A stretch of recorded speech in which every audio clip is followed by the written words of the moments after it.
they're standing beside. Every banner on the wall, every name they recall. Funny how the conversation changes when the giants start to walk. Watch them stare. Watch them stare.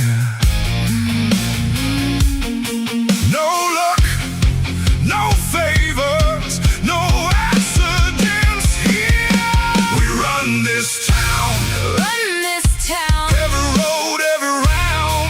Every round. Turn it up. Let it shake the ground. When we move, everybody knows it now. We run this town. Woo! We run this town. Big stage, bright lights. Everybody wants a taste. Everybody wants the spotlight till they gotta pay the price. Every scar earned a place. Every win left a trace. Now they're trying to keep up while we're setting the pace. Too late. Too late. No fear, no doubt. We're too far. We run this town. Run this town. Every road, every round. Every round. Turn it up. Let it shake the ground. When we move, everybody knows it now. We run this town.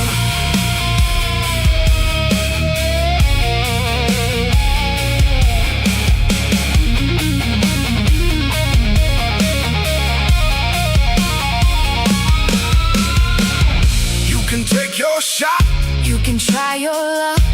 try your luck. Bring everything you've It got. still won't be enough. Stand up, show up, speak up, or move. We run this town. Run this town. Hear the crowd getting loud. Getting loud. Turn it up. Let it shake the ground.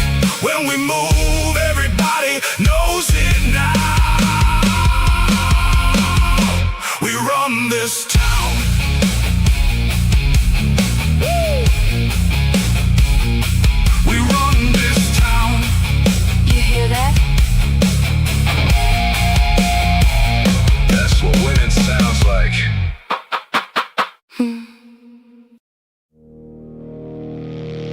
Hear that? They're coming. Let them.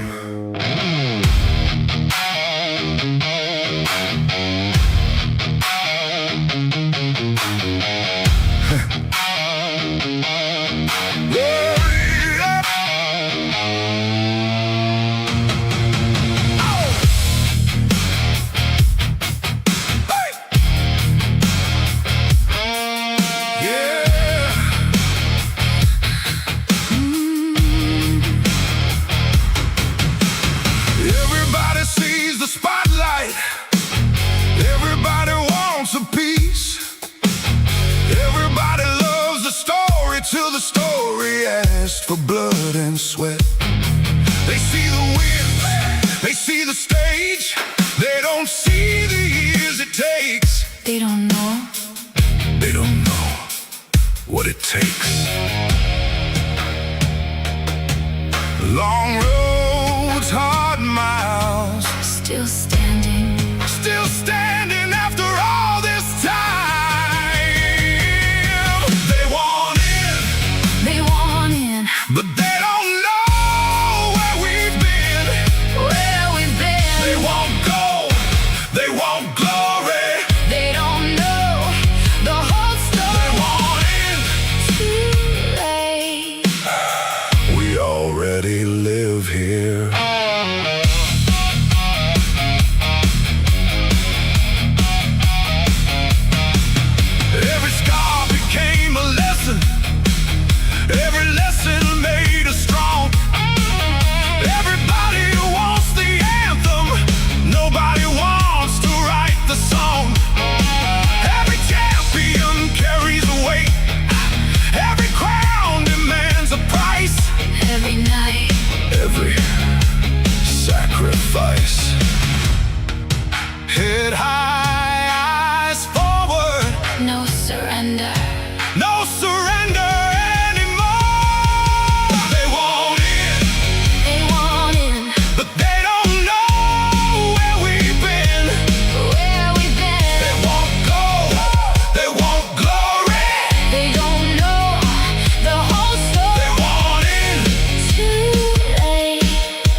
Take your shot. Take your swing. Take your shot. Bring everything You've got. We'll still be standing when it's done.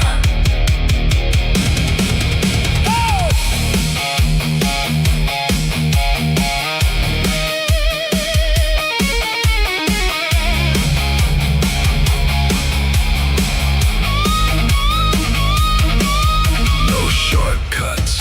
No shortcuts. No excuses. No excuses. No mercy. No mercy. No regret. They want it, They want it. but they don't know where we've been. Where we've been. They want gold, they want glory. They don't know the whole They story. want it. Too late. We already live here.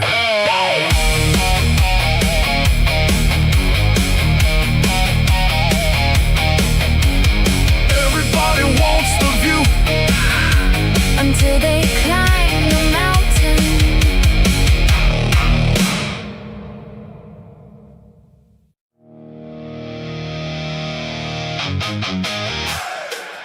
Yeah. You know who showed up.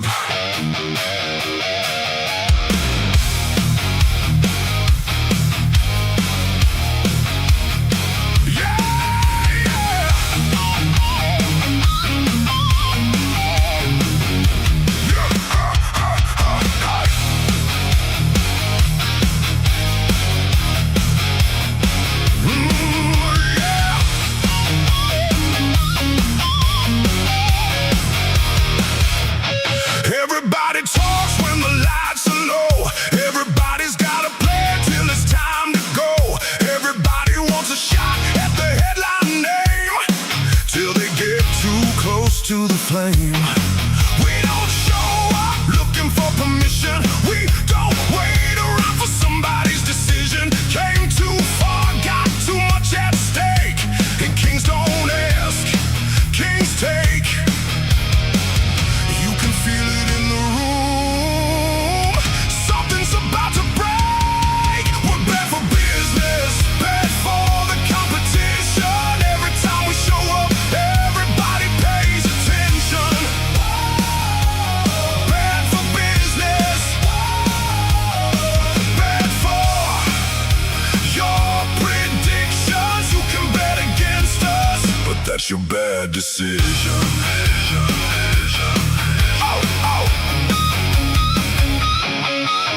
Whole lot of talk, whole lot of noise. Everybody trying to be the boys. Everybody chasing what we built, but pressure separates the real. You can see it in their eyes tonight. Some came to play, some came to fight. And when the dust finally settles down, only one name's gonna stick around. Hear the crowd getting loud. Hear the walls start to shake. We're bad for business, bad for the competition. Every time we show up, everybody pays attention. Bad for business, bad for your predictions. You can bet against us, but that's your bad decision.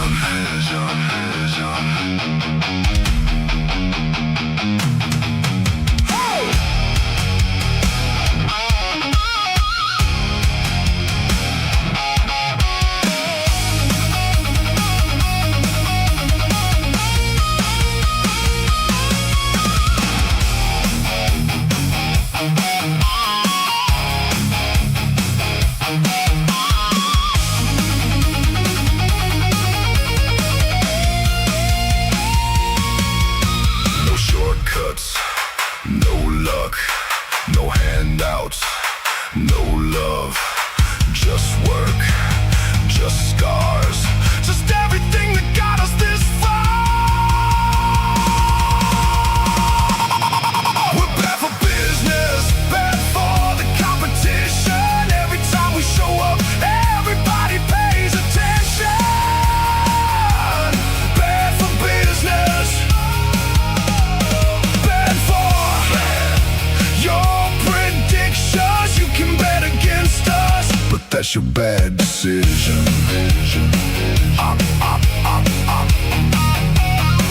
Everybody's got a plan. Until we walk in.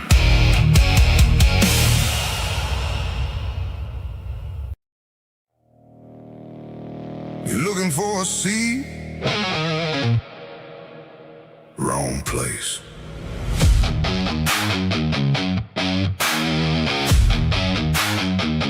Yeah.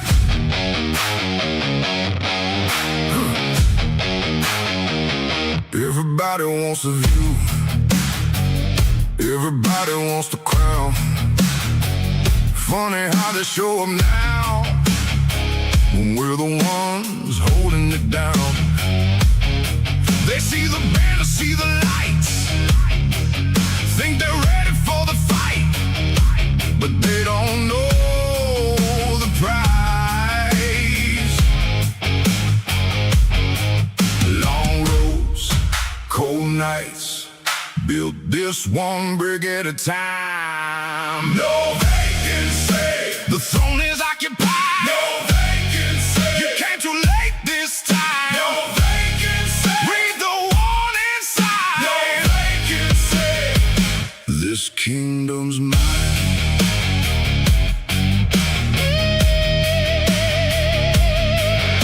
Every challenger looks the same.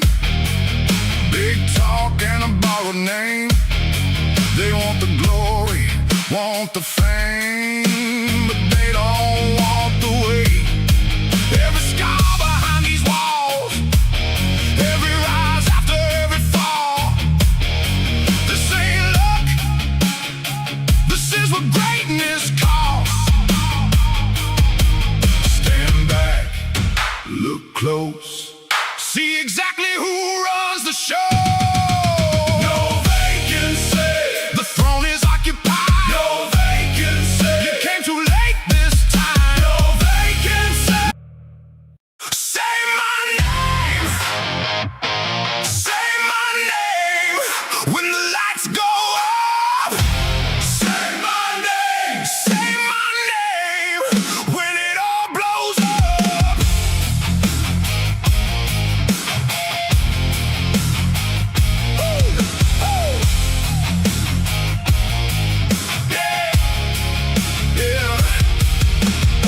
Everybody wants the headline. Everybody wants the fame. Everybody talks a big game till they gotta prove the name. Walking, hope room changes.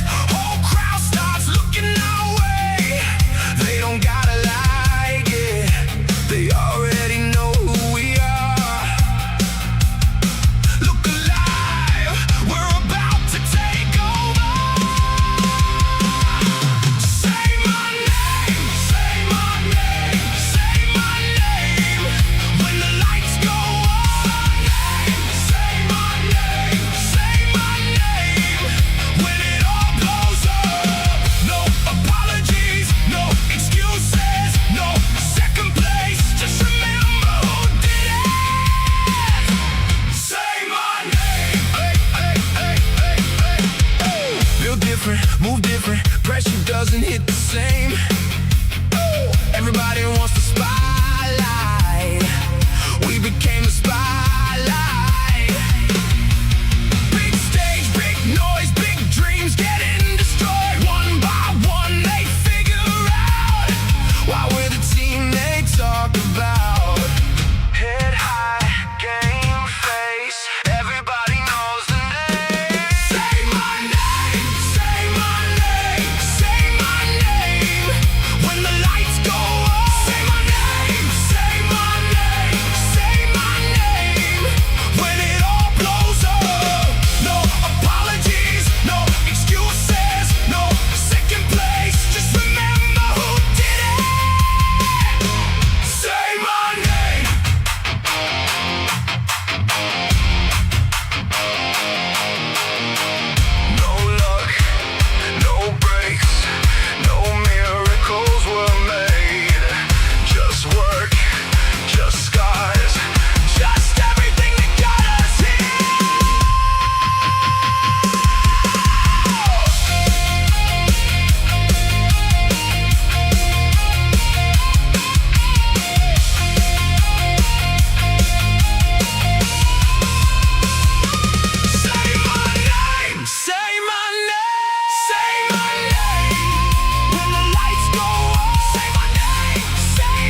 feel that?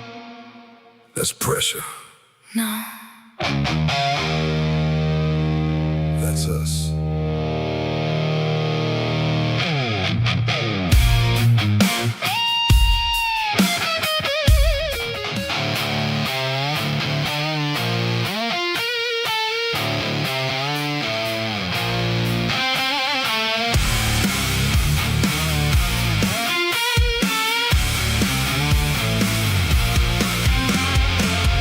Empty pockets full of fire. Build my name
ladies and gentlemen, welcome back to Waylander Gaming.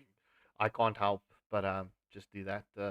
Obviously, we'll need to jump into a new theme and music style playlist. But in any case, ladies and gentlemen, welcome to the stream. As always, thank you for your support. But in any case, this first match in the second day of quarterfinals will be Rutilant Suns versus Yun Squad.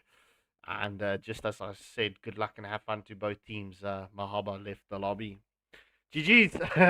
But in any case, on the casting panel tonight, you've got me, Zawero, Lodi Pie, and Yummy Roo. How's everyone doing tonight? Well, as usual, pretty excited, especially because now we're gonna get to watch Rutilant Suns and Yin Squad up first. So definitely gonna set the tone for the evening. So I'm pretty excited to see how these two teams play it out. Yeah, I'm very excited for these two teams. It's going to be a very interesting matchup coming through. Both of them are looking to get the spot in the semifinal. So this is going to be a very interesting best of three series. Yummy Roo, you are Houdini, right? Houdini. Yes, yes, that is him. All right, perfect. So in any case, without further ado, let's jump into the drafting phase. In the drafting phase, we go.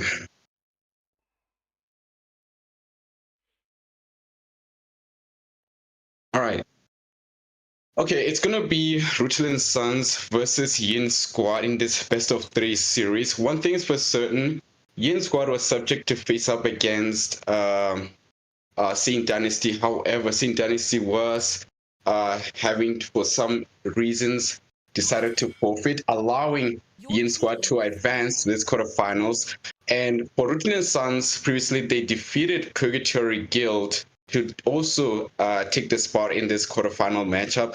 So now it's going to be a very interesting set to see the drafting phase coming through. So let's see how things plays out.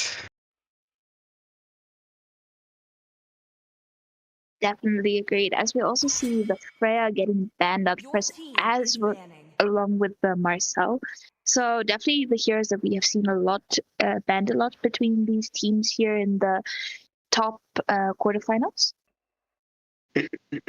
Yes, interesting series of bans coming through. The Freya, quite the heavyweight. She is a flex pick, so it seems like Rutilant Suns is going to just erase that pick. And in response, Yin going for that Marcel ban. I mean, like he has been quite the favorite ban so far in the AFL tournament.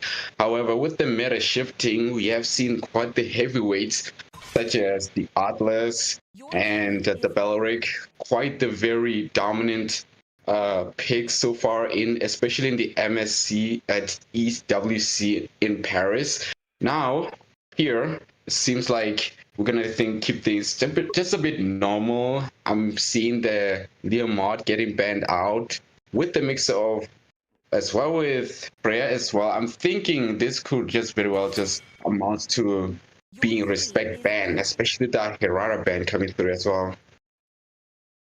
Definitely. We've also seen Rutilant Suns, I think, use the Herrera before, definitely causing quite a lot of chaos for their enemy teams.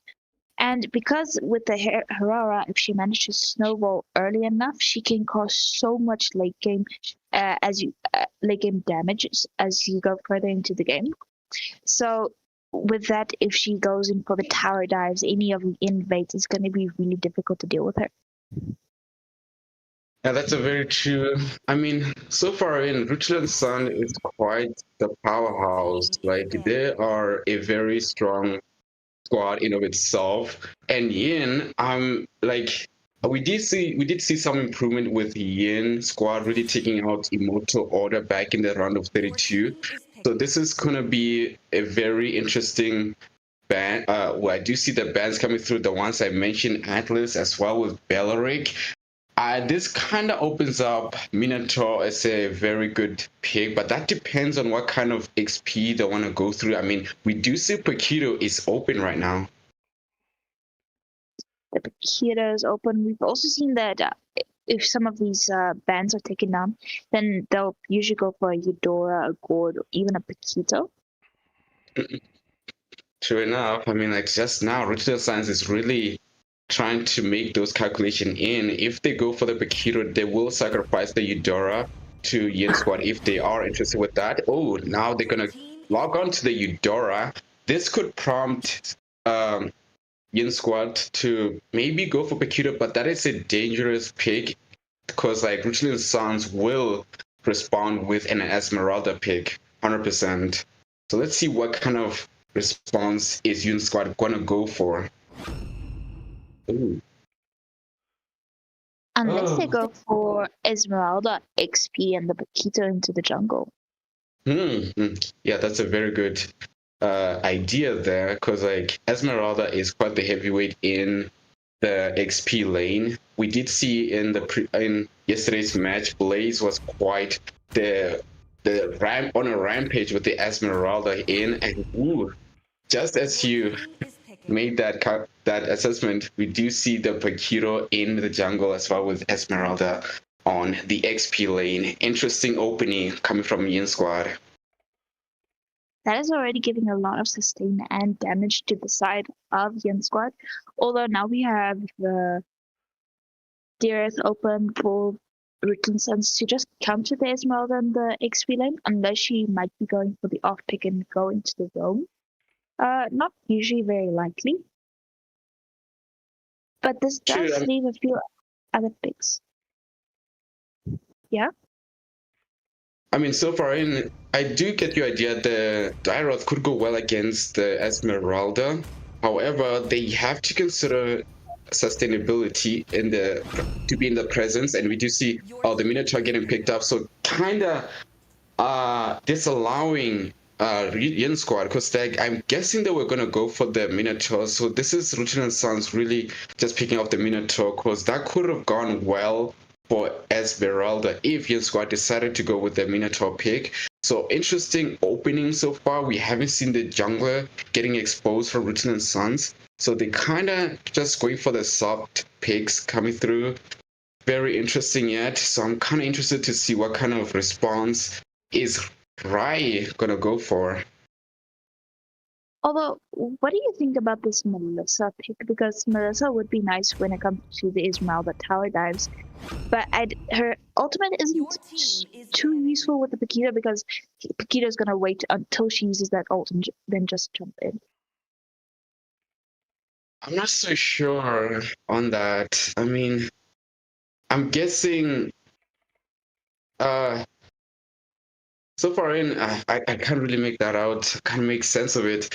So far in, I do see the Valentina getting picked out. Really gonna just steal the Moon and Fury to really take advantage on to just really change the battlefield. But coming through with Yin Squad, banning out the Barats is quite interesting. I do like it. We know how Barats can really synergize well with Minotaur. The healing can scale up very well, just adding that level of sustainability, which could really devastate Yin Squad. So the ban onto Barats is quite good. I have seen that many times in the EWC tournaments. Barras has been such an absolute monster. The heavyweight really going in for the pick off it's been quite well done. Now, in response, the Karugacha getting banned out, really just trying to nullify the mid prio coming through. Like we know how very fast Karugacha can clear the mid lane, so it's a very good ban so far. It seems like Rutilant Sun is gonna go for that roam bans. They know that Yin Squad already exposed the damage that the jungler, the XP lane, the mid lane. So now not much interest on banning out the marksmen as of yet. So this is a very good series of ban coming through so far. I mean, right now the side of Rutilant Sons don't have to worry too much on the marksman. They have a Melissa, which has decent range, also has the Tweedledee just to give her vision, so she can deal with a lot of marksmen comfortably as long as she keeps her eye on the map. But the Fanny ban coming out from the side of Yin Squad, I actually like that coming out from them. I mean, that's very good considering if, to some cases, Rutilant Sons is very good with the fan, because I haven't yet seen Fanning being used on Rutilant Suns. I don't really follow that many of their matches, but the pick can very much just be the ban can very much just be that respect ban, the very usual thing that is to be expected during this drafting phase coming through. So I do agree on that. But also, I'm kind of wondering the Krufa getting banned out as because like this kind of means that maybe Rutilant Sun is going for that dashy unit on the jungle. It could go for that opening because Kufra is very volatile when it comes to disrupting dashy units, dashy heroes. So I'm wondering how exactly is Rutilant Suns going to favor on that draft in the jungle? Well, the side Ooh. of Yin didn't really have a lot of lockdown until the Grok came in just now. He finally gives them some of the lockdown that they need, which is exactly what Rutland was trying to ban out the entire time with the roam picks that they were banning. So the Grok is actually one of the nice choices here. Even I think a Khalid would have been also good here for the side of Yin squad.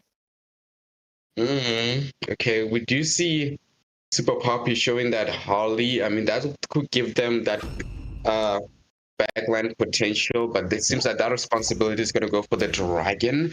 As you do see, Poppy really logging onto that uh, that Nolan as well with Uranus up against Esmeralda. I mean, like, really just walking onto the counter. I'm not sure on that because we know how Esmeralda can scale well against the Uranus, especially that shielding strength could really grow well. But I'm guessing in this case, they just want to secure that sustainability on their side. They want to get the sustain there. We know the synergy with Minotaur and Uranus can go really, really well. Now it's up to Yin Squad responding to that kind of draft. Right now we have the Carry, the Claude, and the Moskov open for the side of Yin squad. But so it's going to be either the Paquito or the Esmeralda and the gold with Bling going into the jungle here. Yes, I mean, Paquita on the goal can really do well. I mean, I've seen that in the EWC quite well. He's quite the monster in the goal lane. The scaling is there, but also Yin Squad picking up their Ling would really just make this a very interesting match coming through. I mean, like the draft so far in is looking pretty solid. This draft, I'm just favoring both sides. I'm not going to take any favor. I'm like, I'm very excited to see this kind of matchup popping through. It's going to be a very, very epic one. Definitely. So, Skovskenko, what is your opinion here onto the drafts? Well, look, both teams have got a very strong draft. Like for me, it's Rutilant Suns. Like they've got this play style, right? That is like super invasive and super aggressive. Not just that only, it's the layering of the skills that Rutilant Suns has in their arsenal. Right, it's going to be very, very, very difficult for Yin Squad to get the one up onto. Why is the pause? Is the pause for me? Paquito is standing still. All right. Yeah. So it's look, it's honestly because both teams they also need to bear in mind that after this they're going to go and face off against if they win they're going to face off against Void Esports in the semi-finals. But just looking at the draft, I'm going to have to go with Rutilant Suns, honestly. That is fair. Also, because of the marksman, they also have that nice pushing capability coming in from them. The Esmeralda and the Paquito also works for that, but when it comes to the late game, the Melissa would probably be a lot better than them, especially if she gets her items on time. 100%, 100%.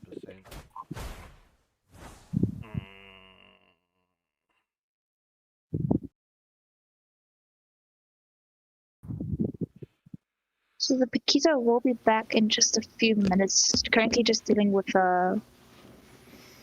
some restarting for his phone. Yeah, it's always a problem.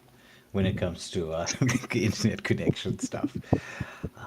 I think we should all put up a poll, and we will get Skarpskenkel to start sponsoring Wi-Fi for the players in the tournament. I think that's a good idea. What do you think, Lotus?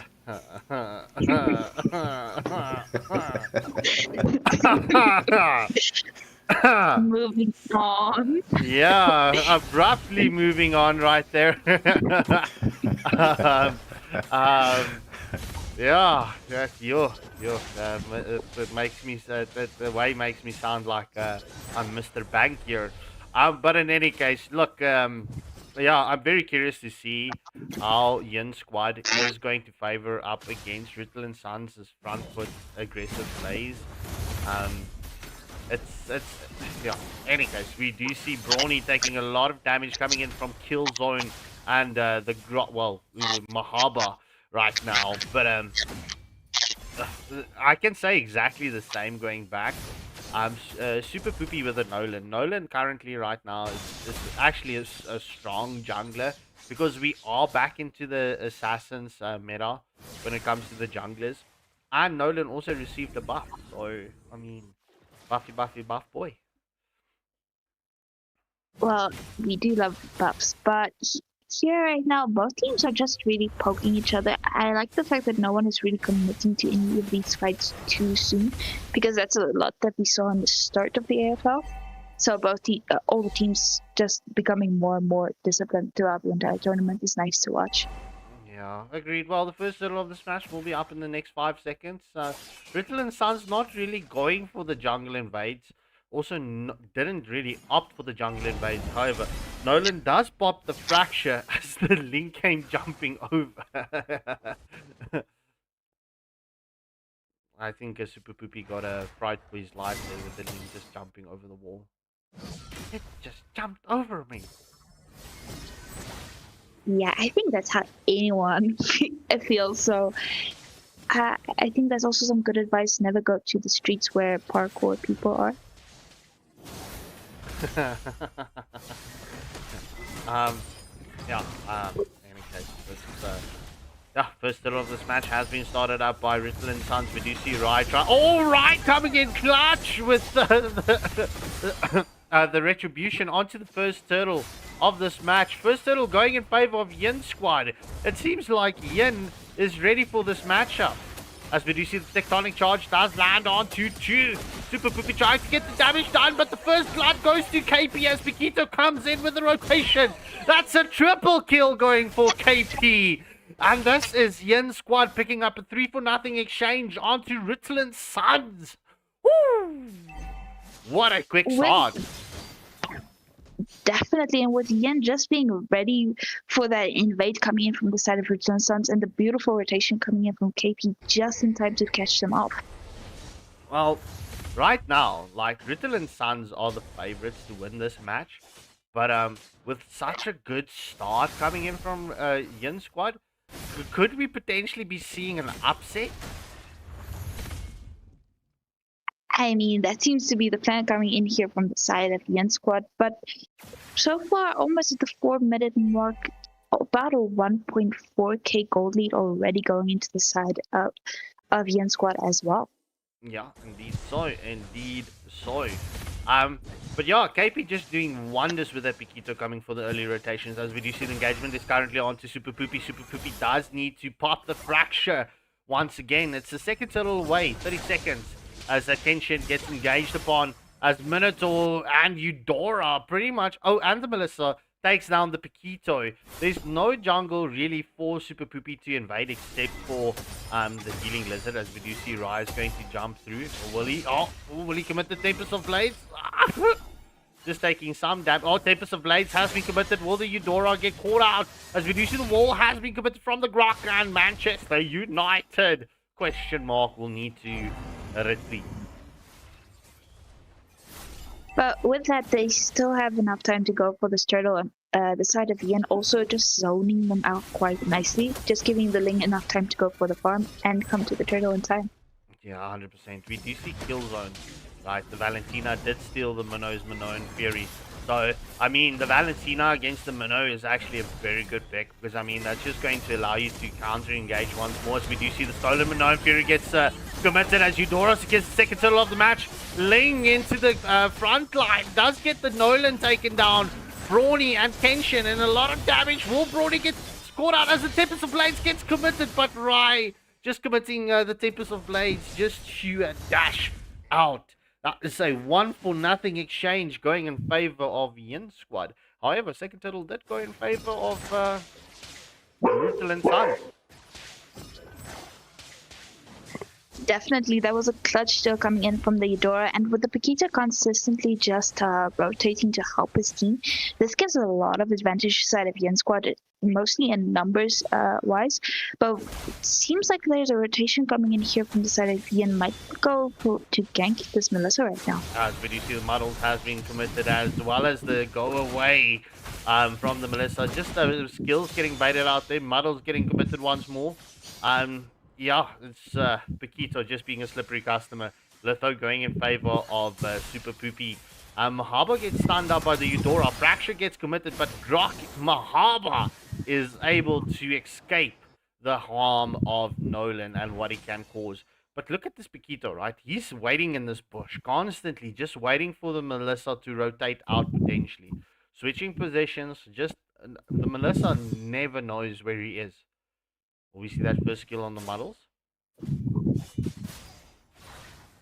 And like you said just now, Melissa doesn't really even get a chance to go for the rotations because she constantly has to be careful of this Paquito.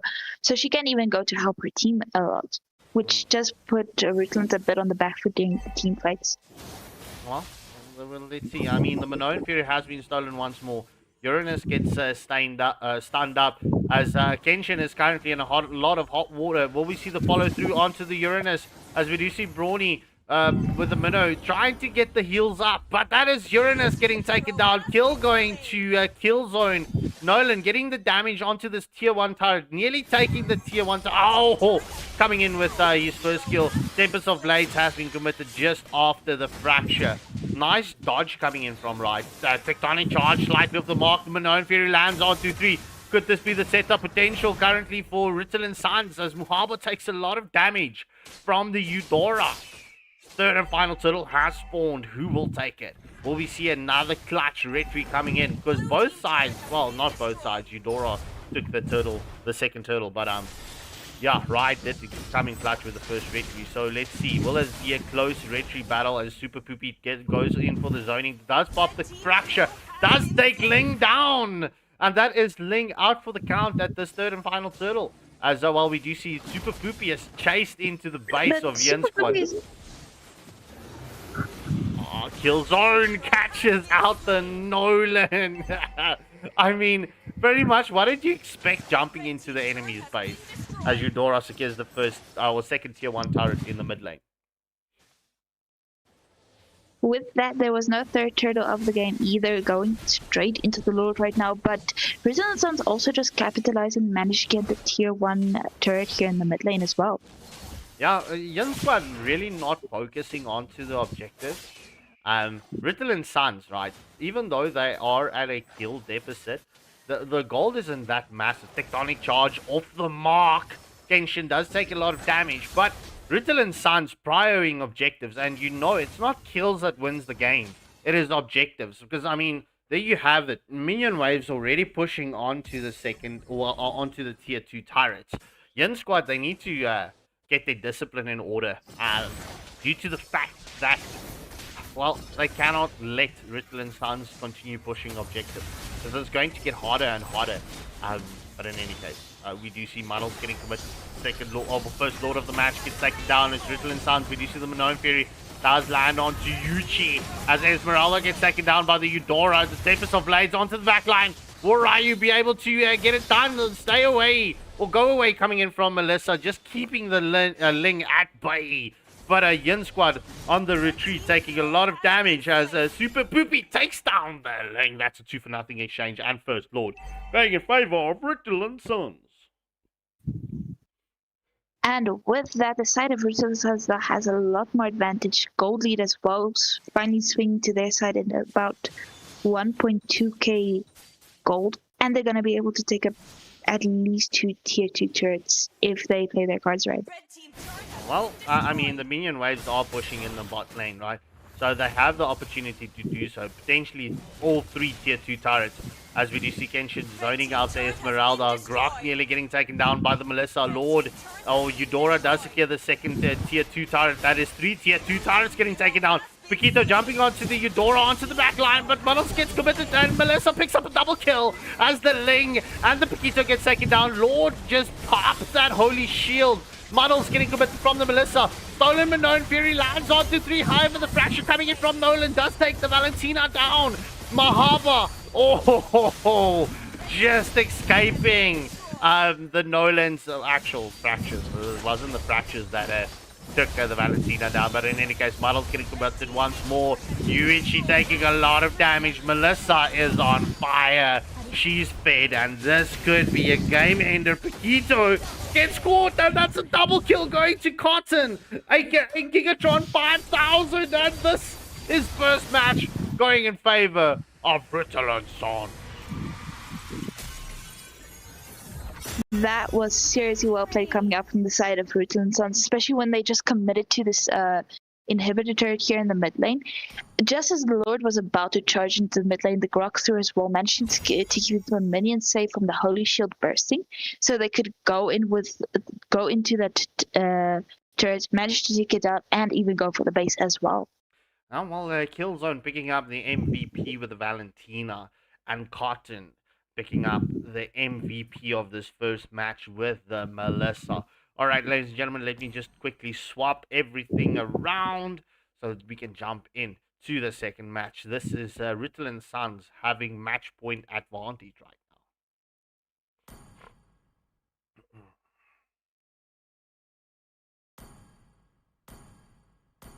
They see me rolling and hitting, and everyone on the panel is quiet.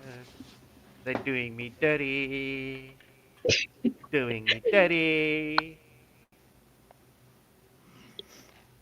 Well, We going won't, into we the won't comment on the tune there. We won't. We shall refrain on the tunefulness. So, how's everybody doing? good, and you? You know, surprisingly, Zoero and Yamiru just ignoring the life out of you there, bro. I see.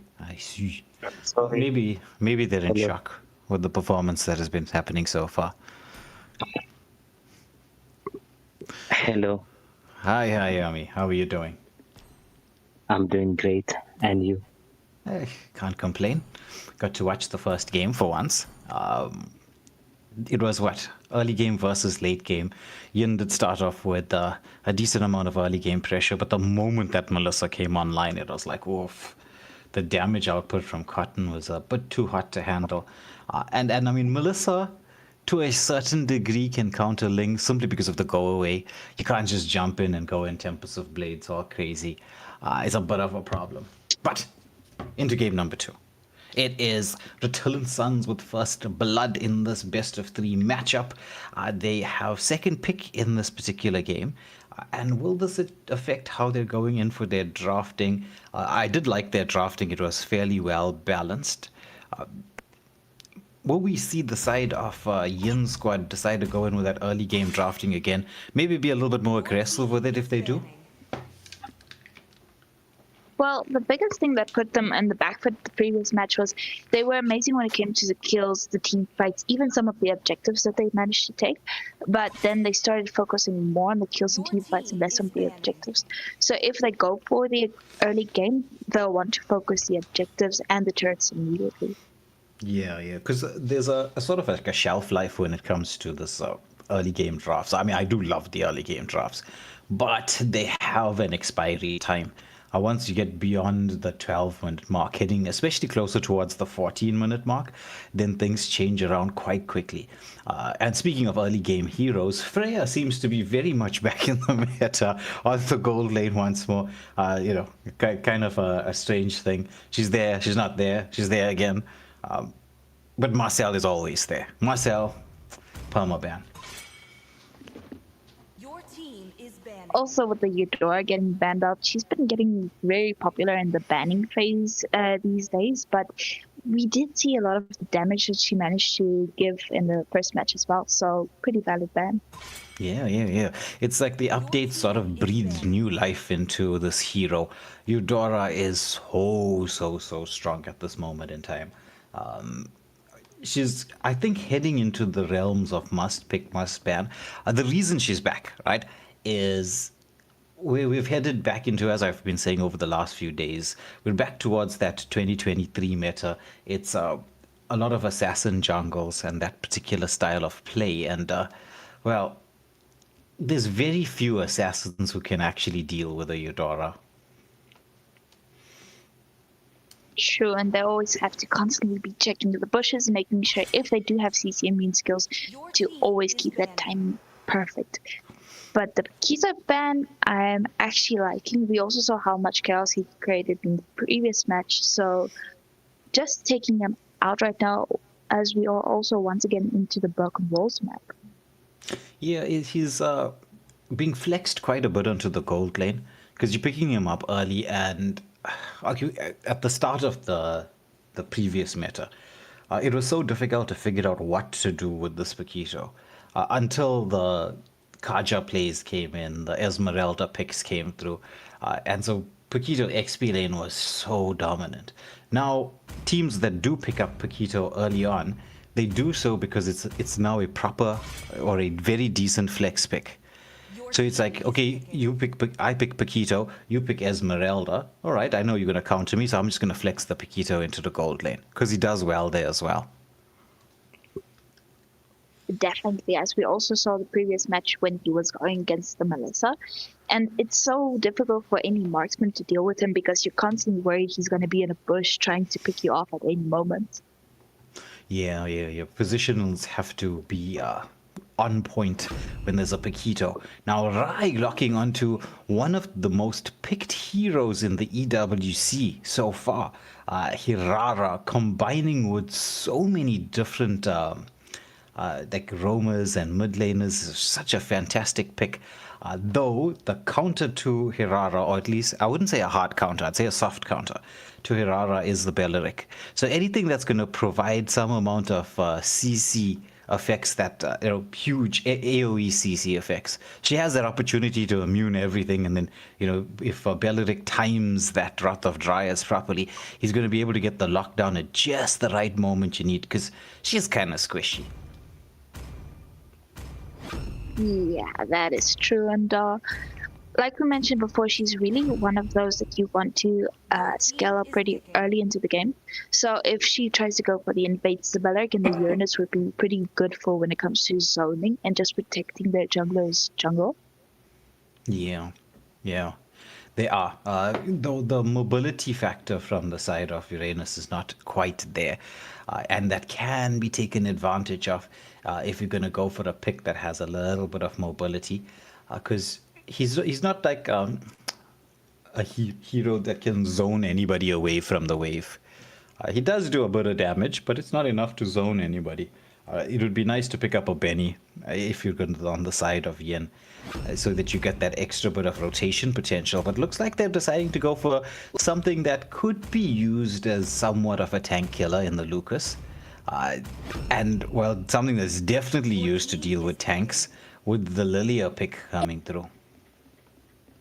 I mean, Lilia is one of the best heroes for this type of situation, and she's seriously nice when it comes to trying to just go in for that poke damage because she immediately has two skills in the first minute of the game. So she can easily clear her waves quicker than most mages in the first minute, go in for the rotations, and just help her jungler with the objectives a lot nicer. Yeah, with a nice pick, Selena pick coming through just to be able to deal with the Lilia.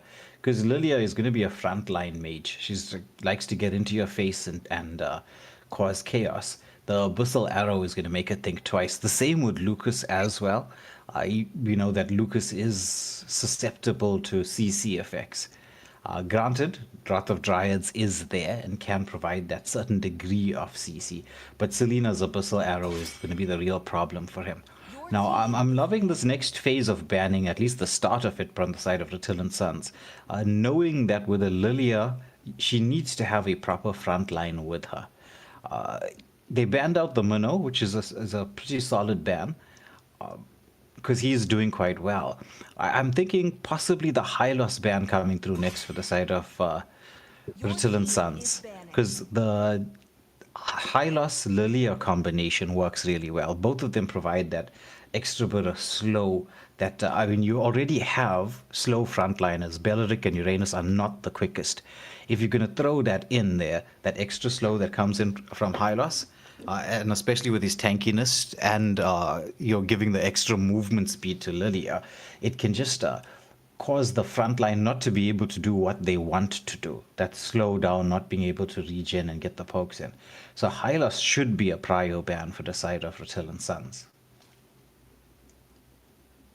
That is true. Although we have, it's not very common to see a Hylos ban these days in the AFL. I was about to say the Kufa. Kufa has been really popular in the banning phase recently, and he would also give a nice CC lockdown to this whole Yin squad if he was picked by them. Yeah, but like, who does the Kufra actually count? When you're looking at picks, right, it's not so much about, okay, this is what everybody bans, we shall ban what everybody bans. You got to look at what is the problem for your team. Like, for instance, how do you deal with low mobility, high tanky frontliners? You slow them down. What can you use to slow them down? Well, you can use a Valier, and on the mage, you can use a Lilia to be able to do that. What do you add to that? That's when the high loss picks come in, because they add an extra factor of slow. The same with Eve. Like Eve's the purpose of Eve is to be able to slow down these high mobility picks. But at the same time now, you could. Okay, you can't really flex the Lucas anywhere else into the gold lane. Possible to put him into the gold lane, but I wouldn't think that's the best option because Baratz is still there. Baratz is going to be really good at dealing with both the Beleric and the Uranus, but how would you try to fit that into your lineup if you're the Yin squad? It's going to be interesting. Definitely. The side of Yin squad might also even go for a marksman pick this time, maybe even the carry. Moscow wouldn't be too bad either because then you can reposition away from the Selena or the Link as well. Yeah, Moscow wouldn't be too bad, but there's the Beleric pick. And so you might have to be forced to pick up Purify on the Moskov. Granted, he can dash away. I'm thinking they might decide, like, okay, you can go for the Moskov pick, but Brody wouldn't have been a bad option in this lineup as well, especially considering how strong Brody is in this current moment in time. True. Although, what do you think about the Akai getting picked up here? Because he can disrupt a lot of the team fights and push. Usually, just deal with these frontliners as well from the side of Rutilant Sons. But if you had to compare the Akai pick versus a Hylos pick, so Akai has been used very effectively in the roam position, especially at securing these neutral objectives. So he's a pretty solid pick. Ling, though, if he uses the Tempest of Blades to reposition, will be able to escape that heavy spin for the most part. I suppose they want to use Akai just to create further disruption, or at least knock back on the frontliners, who are going to be very much in the face of Yin squad. So it's not a bad choice. Personally, I would have said Hylos would have been a much better option here. In terms of synergy with the Lilia, but Akai definitely has a place. However, with that being said, you can discuss the draft all you want to. It comes down to execution at the end of the day. So let's see between these two teams who's going to be winning this. The previous match we saw Yin squad start off very nicely, but Rutilant Sons showed that discipline, showed why they're considered to be one of the best squads in the server, clutching it out at the end in a very devastating fashion. But as we head into game number 2, who's your favorite to win this? Yamiru, what's your thoughts, bro? What is your thoughts? I'm loving the draft so much. Oh, It has been so fun. What, if you were wondering, it's you and Yamiru because it would have been Zoero. Right. Okay. So we've got that sorted, all that but organized. So yeah, we're into game number 2. As you say, the drafts are kind of interesting. I'm liking a lot of the picks and counter picks. But we're going to be focusing first on the mid lane. It's this mid lane prio. Lilia, as we know, is should be able to secure the mid lane priority here for Yen squad. Very much so. And then they can just clearly win and then start getting the, what is it called, lines, helping the lanes. Yeah. I mean, we should be able to get that invade potential as we just watch them make their movements off towards the small campsite just to be able to grant some vision. Though Rai is being given a little bit of help there just to be able to secure the litho, but litho, was it stolen? Yes, it was. It was Super Poopy on the Ling, jumps in, jumps out, gets that litho, so a little bit of extra farm going his way. We all know how much a farm Ling needs in the game. It takes a while to come online fully. Yeah, you have to be greedy. You have to take everything. And then just keep on farming, helping the lanes. Like, we all know how a Ling is. Usually trying to rush the Berserkers. But in this lineup, yeah, I think maybe Berserkers might not be a bad item to rush. You can go for the Windwalker play or even the Hearth Claws, but I think Berserkers for the burst damage. Berserkers is the priority, what is it called, item right now. Ever since we got the buff, the true damage is crazy. Yeah, it really is. It's an amazing item at this moment in time. I'm surprised that they didn't change it in the last update, like just to nerf it a little bit. But first blood going the way of Rutilant Sons, Cotton on that Brody. Brody, I don't know how much of the EWC you've been following, Yami. I have been following very well. Yeah, Brody's devastating at this moment. It was so crazy watching. I was watching today and Keldra on the Brody. Yeah, absolute madness. But there's a Tempest of Blade as Ling applies the pressure. It's going to be Kenshin who picks up that kill, and the Turtle as well, going the way of Rutilant Sons.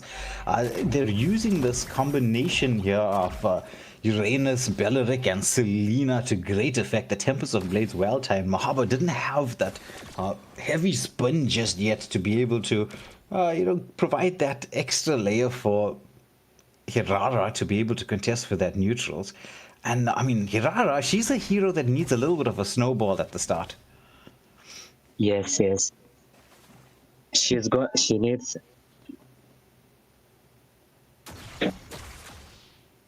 Yeah, I'm sorry. No, it's okay. Yeah, she needs a little bit of extra effort, like in terms of getting the farm up. Because once she starts snowballing, she's so impossible to stop. The later this game goes on, though, the easier it's going to be for the Hirara. But there's Ling with the invade. Nice rotation here from Kenshin as well. As Hirara tries to immune this, does secure the blue buff, but is taken down. Pays the price for sticking around there. As it was Mahaba who went across to try to help the gold laner. But look at KP. He's being forced back by Brody, who goes in with a flicker, the Wrath of Dryads. And he's like one passive for the road as he takes down that Moskov. They don't have any answer for the Uranus right now. Just like look, the entire, almost half of the map he's controlling. They need to be protecting this Hirara and the Chris. Yeah. It's going to have to be a very defensive rotation from them. Abyssal Arrow slightly off the mark. Hirara being pressured in once more around every single small camp. Dawn apart. Memory comes through from Cotton, almost taking out Rai, who just escapes there. And a wave cutter as well, while this second turtle of the game is going to be up in just a few minutes. Rutilant Sons, their rotation so tight, so on point in this early part of the game. Yeah.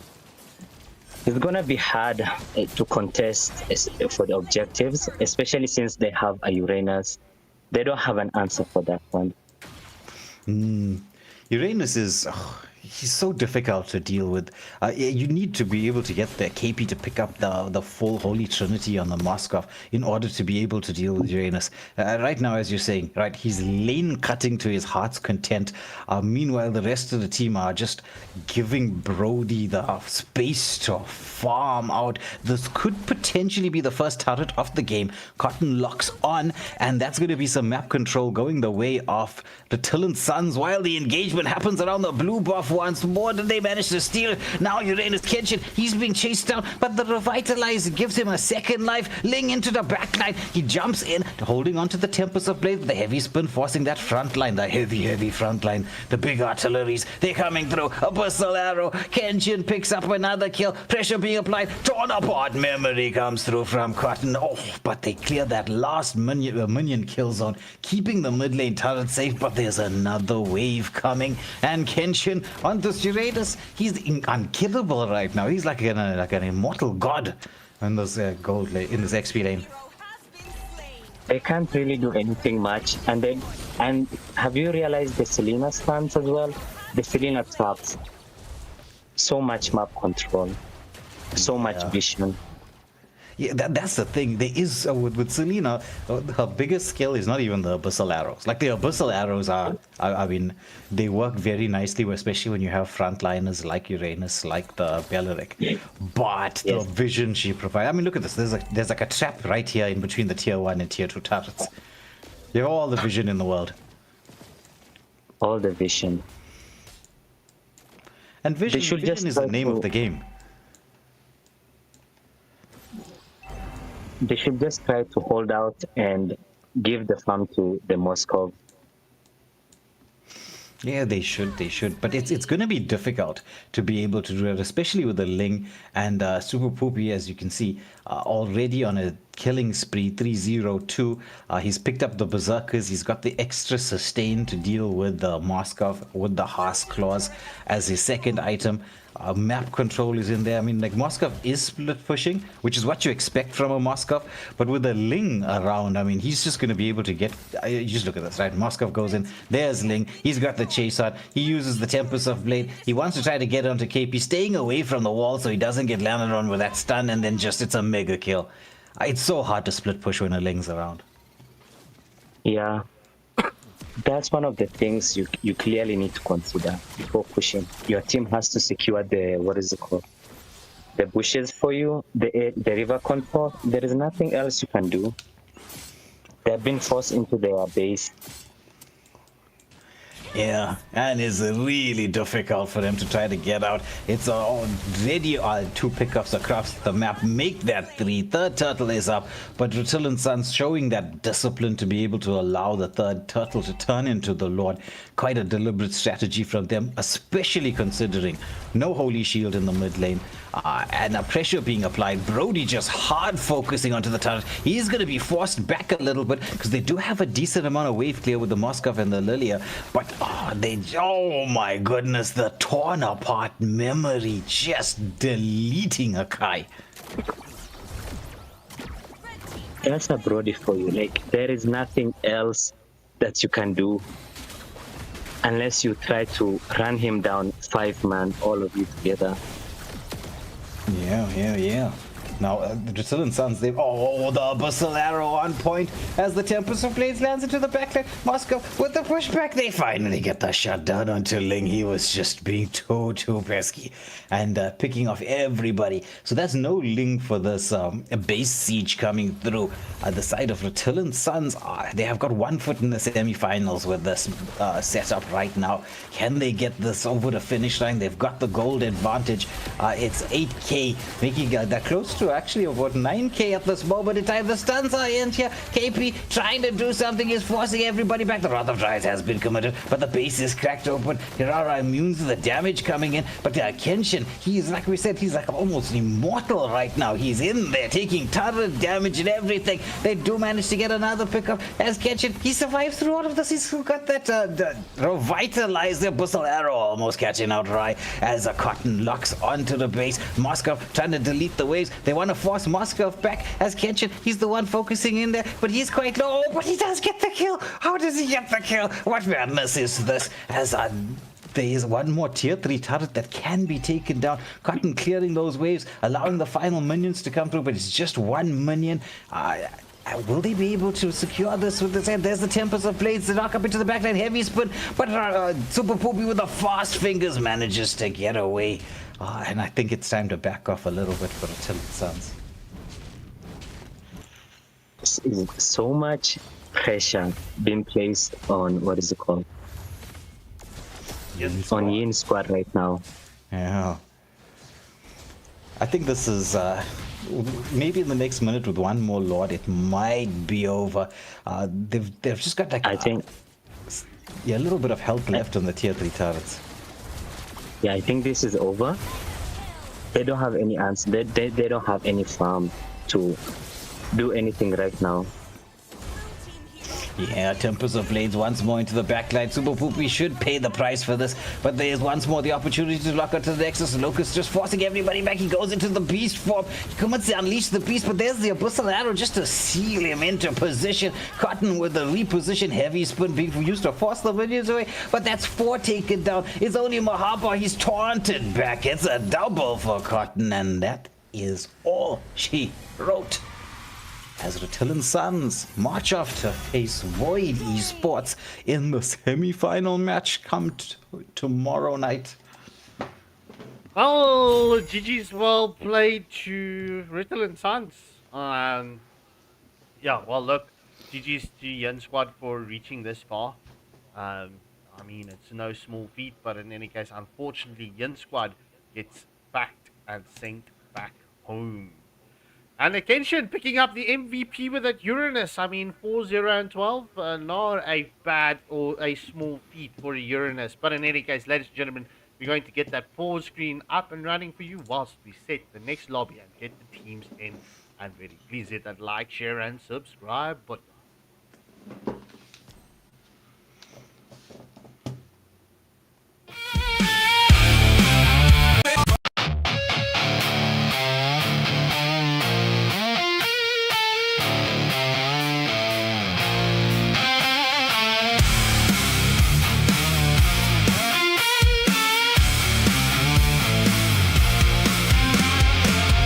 Empty pockets full of fire.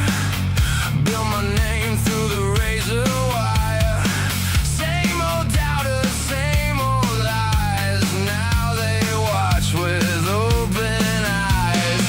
Every scar became a mark. Every loss lit up the dark. Every round another test. Pressure only brings our best. They said, kid, you better back down. Sorry, I was born to take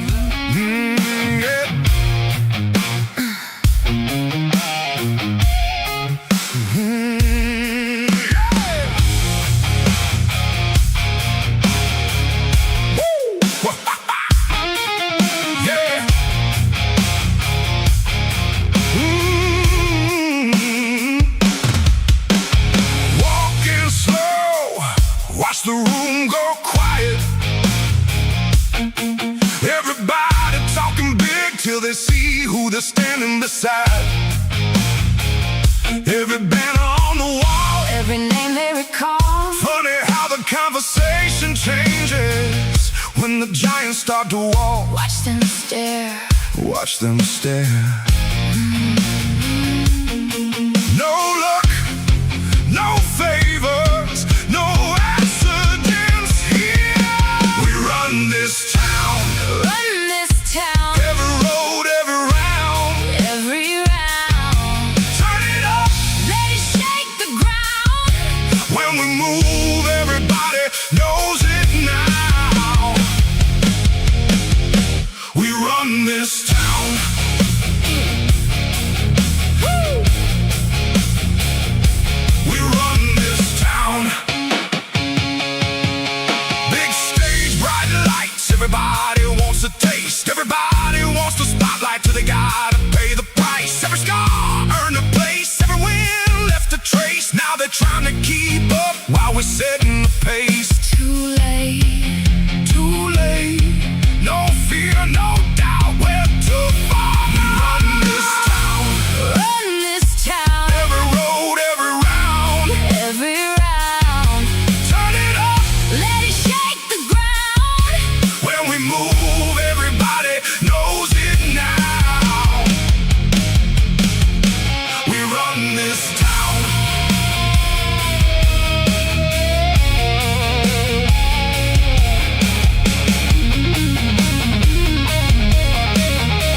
take your shot.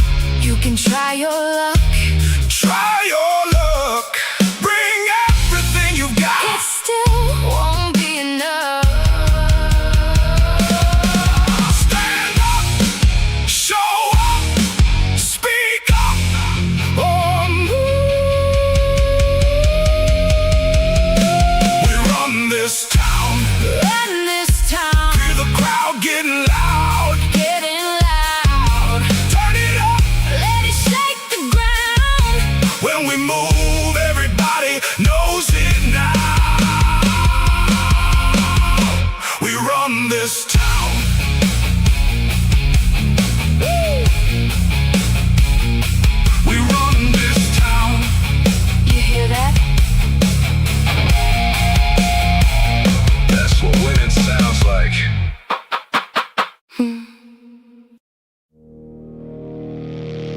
Hear that? They're coming. Let them.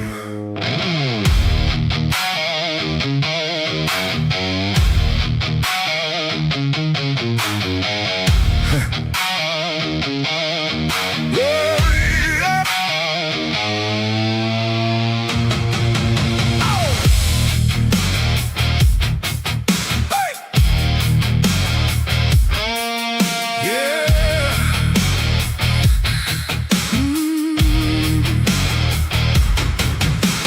Everybody sees the spotlight. Everybody wants a piece.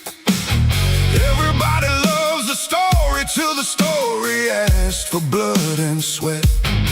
They see the win, they see the stage. They don't see the years it takes. They don't know. They don't know what it takes. Long roads, hard miles. Still standing. Still standing after all this time. They want in, They want in. but they don't know where we've been. Where we've been. They want gold, they want glory.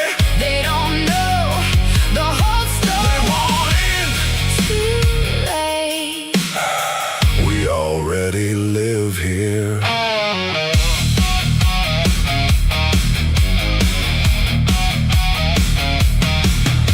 Every scar became a lesson. Every lesson made us strong. Everybody wants the anthem. Nobody wants to write the song. Every champion carries a weight. Every crown demands a price. Every night. Every sacrifice. Head high, eyes forward. No surrender. No surrender anymore. They want in, They want in. but they don't know where we've been. Where we've been. They want gold, they want glory. They don't know the whole They story. want in. Too late. We already live here. Take your shot, Take your swing. take your shot. Bring everything. You've got. We'll still be standing when it's done.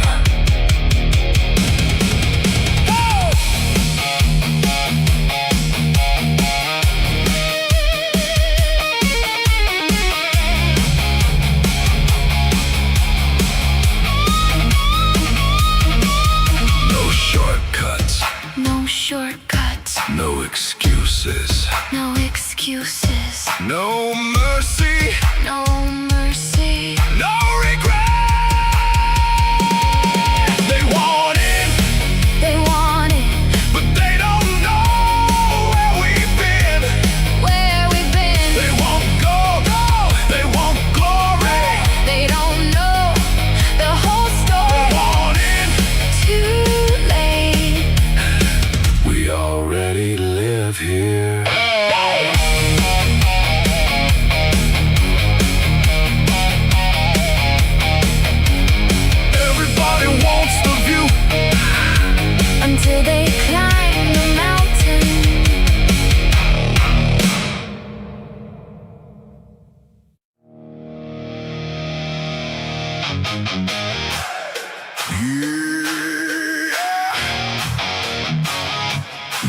showed up.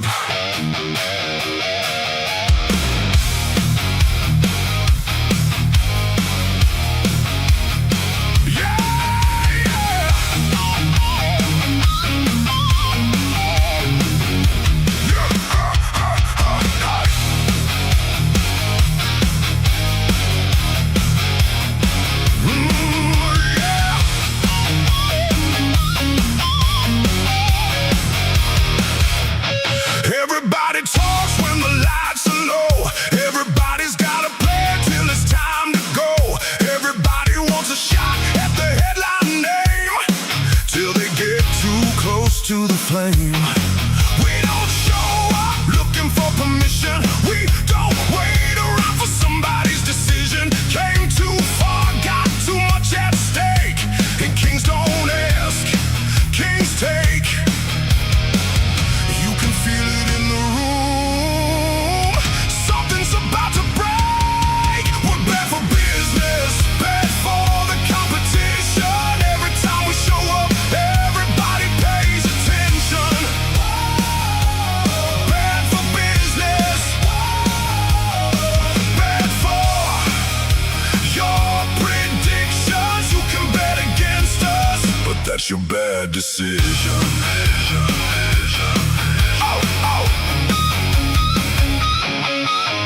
Whole lot of talk, whole lot of noise. Everybody trying to be the boys. Everybody chasing what we built, but pressure separates the real. You can see it in their eyes tonight. Some came to play, some came to fight. And when the dust finally settles down, only one name's gonna stick around. Hear the crowd getting loud. Hear the walls start to shake. We're bad for business, bad for the competition. Every time we show up, everybody pays attention. Bad for business, bad for your predictions. You can bet against us, but that's your bad decision.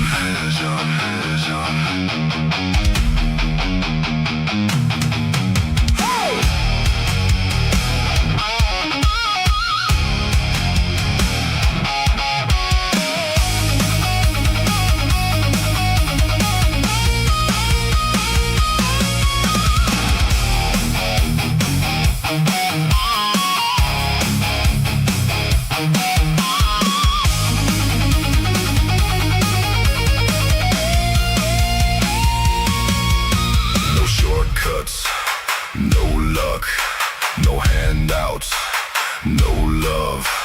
Just work, just scars, just everything that got us this far. We're bad for business, bad for the competition. Every time we show up, everybody pays attention. Bad for business, bad for your predictions. You can bet against us, but that's your bad decision. Everybody's got a plan.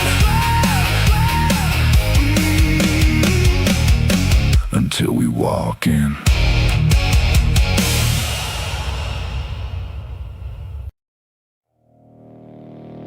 You're looking for a seat? Wrong place.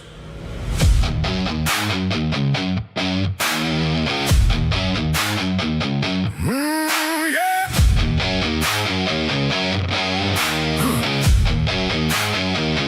Everybody wants a view. Everybody wants the crown. Funny how they show up now when we're the ones holding it down. They see the banner, see the lights, think they're ready for the fight, but they don't know the price. Long roads, cold nights, build this one brick at a time. No vacancy, the throne is occupied. No vacancy, you came too late this time. No vacancy, read the warning sign. No vacancy, this kingdom's mine.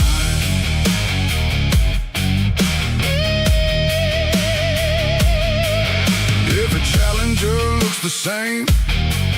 Big talk and a borrowed name. They want the glory, want the fame, but they don't want the weight. Every scar behind these walls, every rise after every fall. This ain't luck, this is what greatness costs. Stand back, look close, see exactly who runs the show. No vacancy, the throne is occupied. No vacancy, you came too late this time. No vacancy, read the warning sign. No vacancy, this kingdom's mine.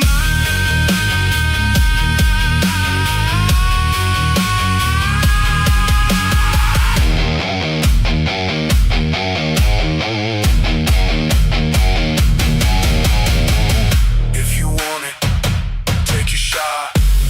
If you're ready, give all you got. But understand, before you try, the crown survive, the weak don't. No handouts, no shortcuts, no mercy, no love.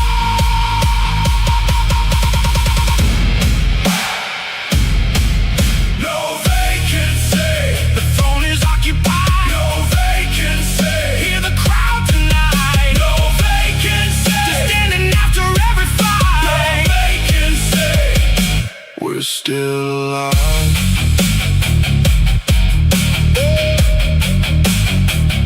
Everybody wants the crown until they learn what it weighs.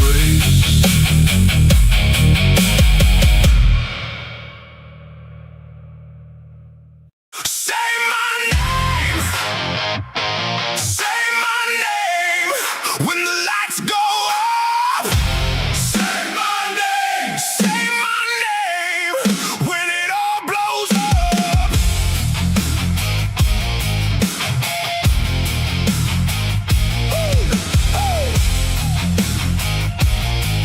Yeah. Everybody wants the headline. Everybody wants the fame. Everybody talks a big game till they gotta prove the name. Walking, hope room changes. Whole crowd starts looking our way. They don't gotta like it. They already know who we are. Look alive, we're about to take over. Say my name, say my name, say my name when the lights go up. Say my name, say my name when it all blows up. No apologies, no excuses, no second place. Just remember who did it. All right, ladies and gentlemen, we are back. And as you can see, up next, it's Ferox Esports versus Gascom Esports. The question is, who's going to take this series and face off against Salvatore Syndicate in the semi-finals? This evening's matchups, first matchup, best of 3 series, was pretty much one-sided. But in any case, we've got newcasters joining us tonight, but you'll hear this man's voice when we go into the blow-by-blow action. But in any case, without further ado, let's jump in to the drafting phase. Let's not keep you, ladies and gentlemen, waiting a little longer.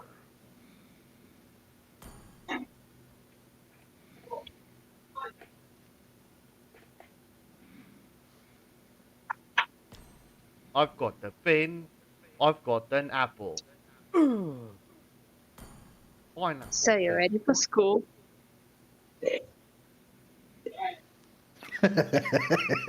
Wow. You know, ironically, I'm saying like special needs things, you know, to pull the Special individuals. needs things. Yeah, to pull the individuals' attentions because it's like I don't know a what. deeper hole here. Bro, I don't even know what's going on tonight, but it seems like every time when I like hand over to someone, it's like we're dead. Like, what's going on? Yeah. I don't know. I don't know. Maybe it's because it's Friday. People are tired. Yeah, it happens. It happens. But speaking of handing over, Lotus, Yummy, take us through the drafting phase. All right, so we have Ferox Esports here getting the first pick versus Gascom Esports. So with Link already getting banned out, it seems like Ferox is already gonna just start focusing here, making sure to get out the junglers. What are your thoughts, Yummy? Your team is banning. I say the link pick is not a fast pick priority ban. They should have gone for something like an Atlas or a Hirara.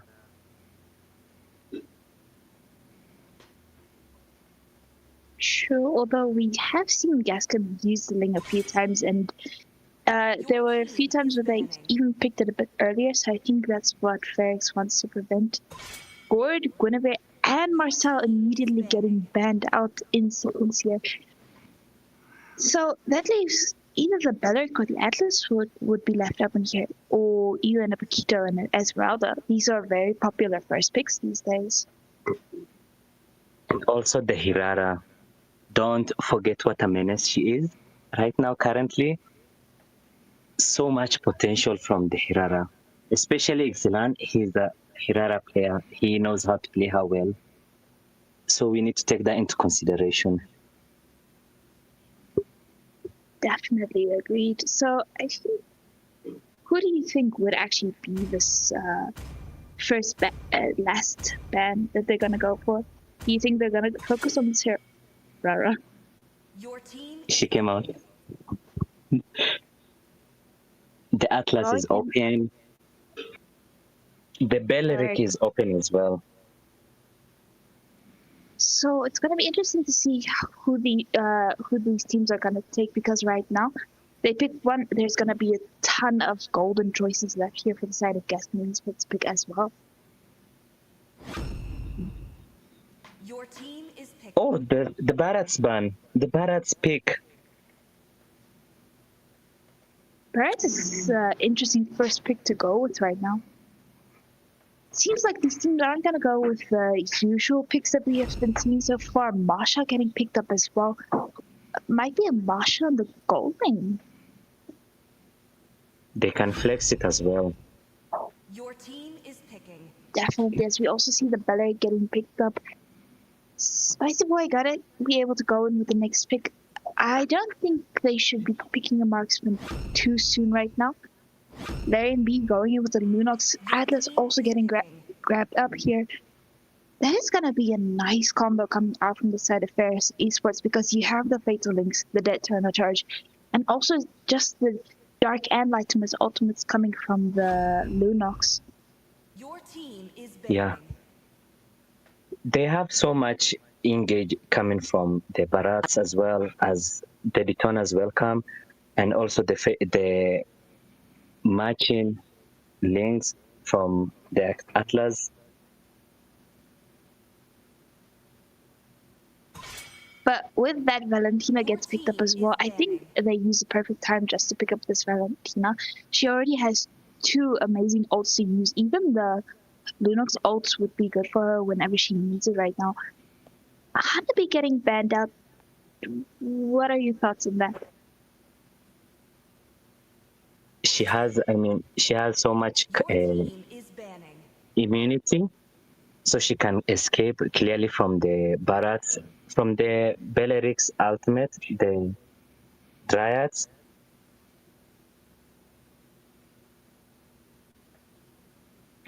True, as we also see the Liam Moore getting banned out. Some nice focus coming in here from the side of Ferox Esports.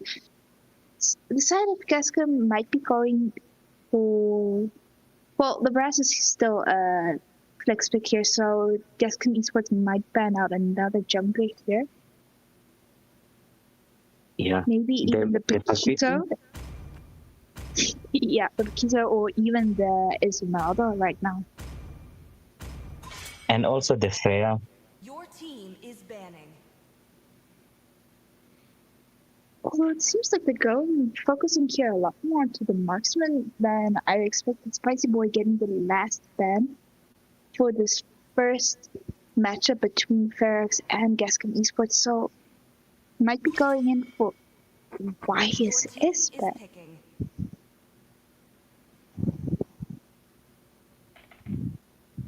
Most likely they sensed a double fighter lineup, and the YSS works very well into the jungle there.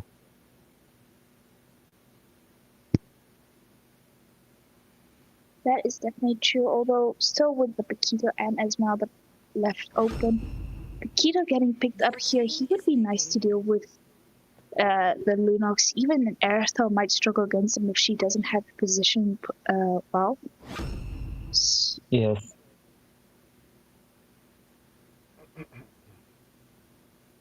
Seems like Ferox Esports just deciding on whether they're gonna go for another jungler or putting the jungle here onto the brats here into the jungle and going for another XP lane. I think they should go for a traditional assassin, maybe, to contest the Paquito on the jungle, to out-rotate.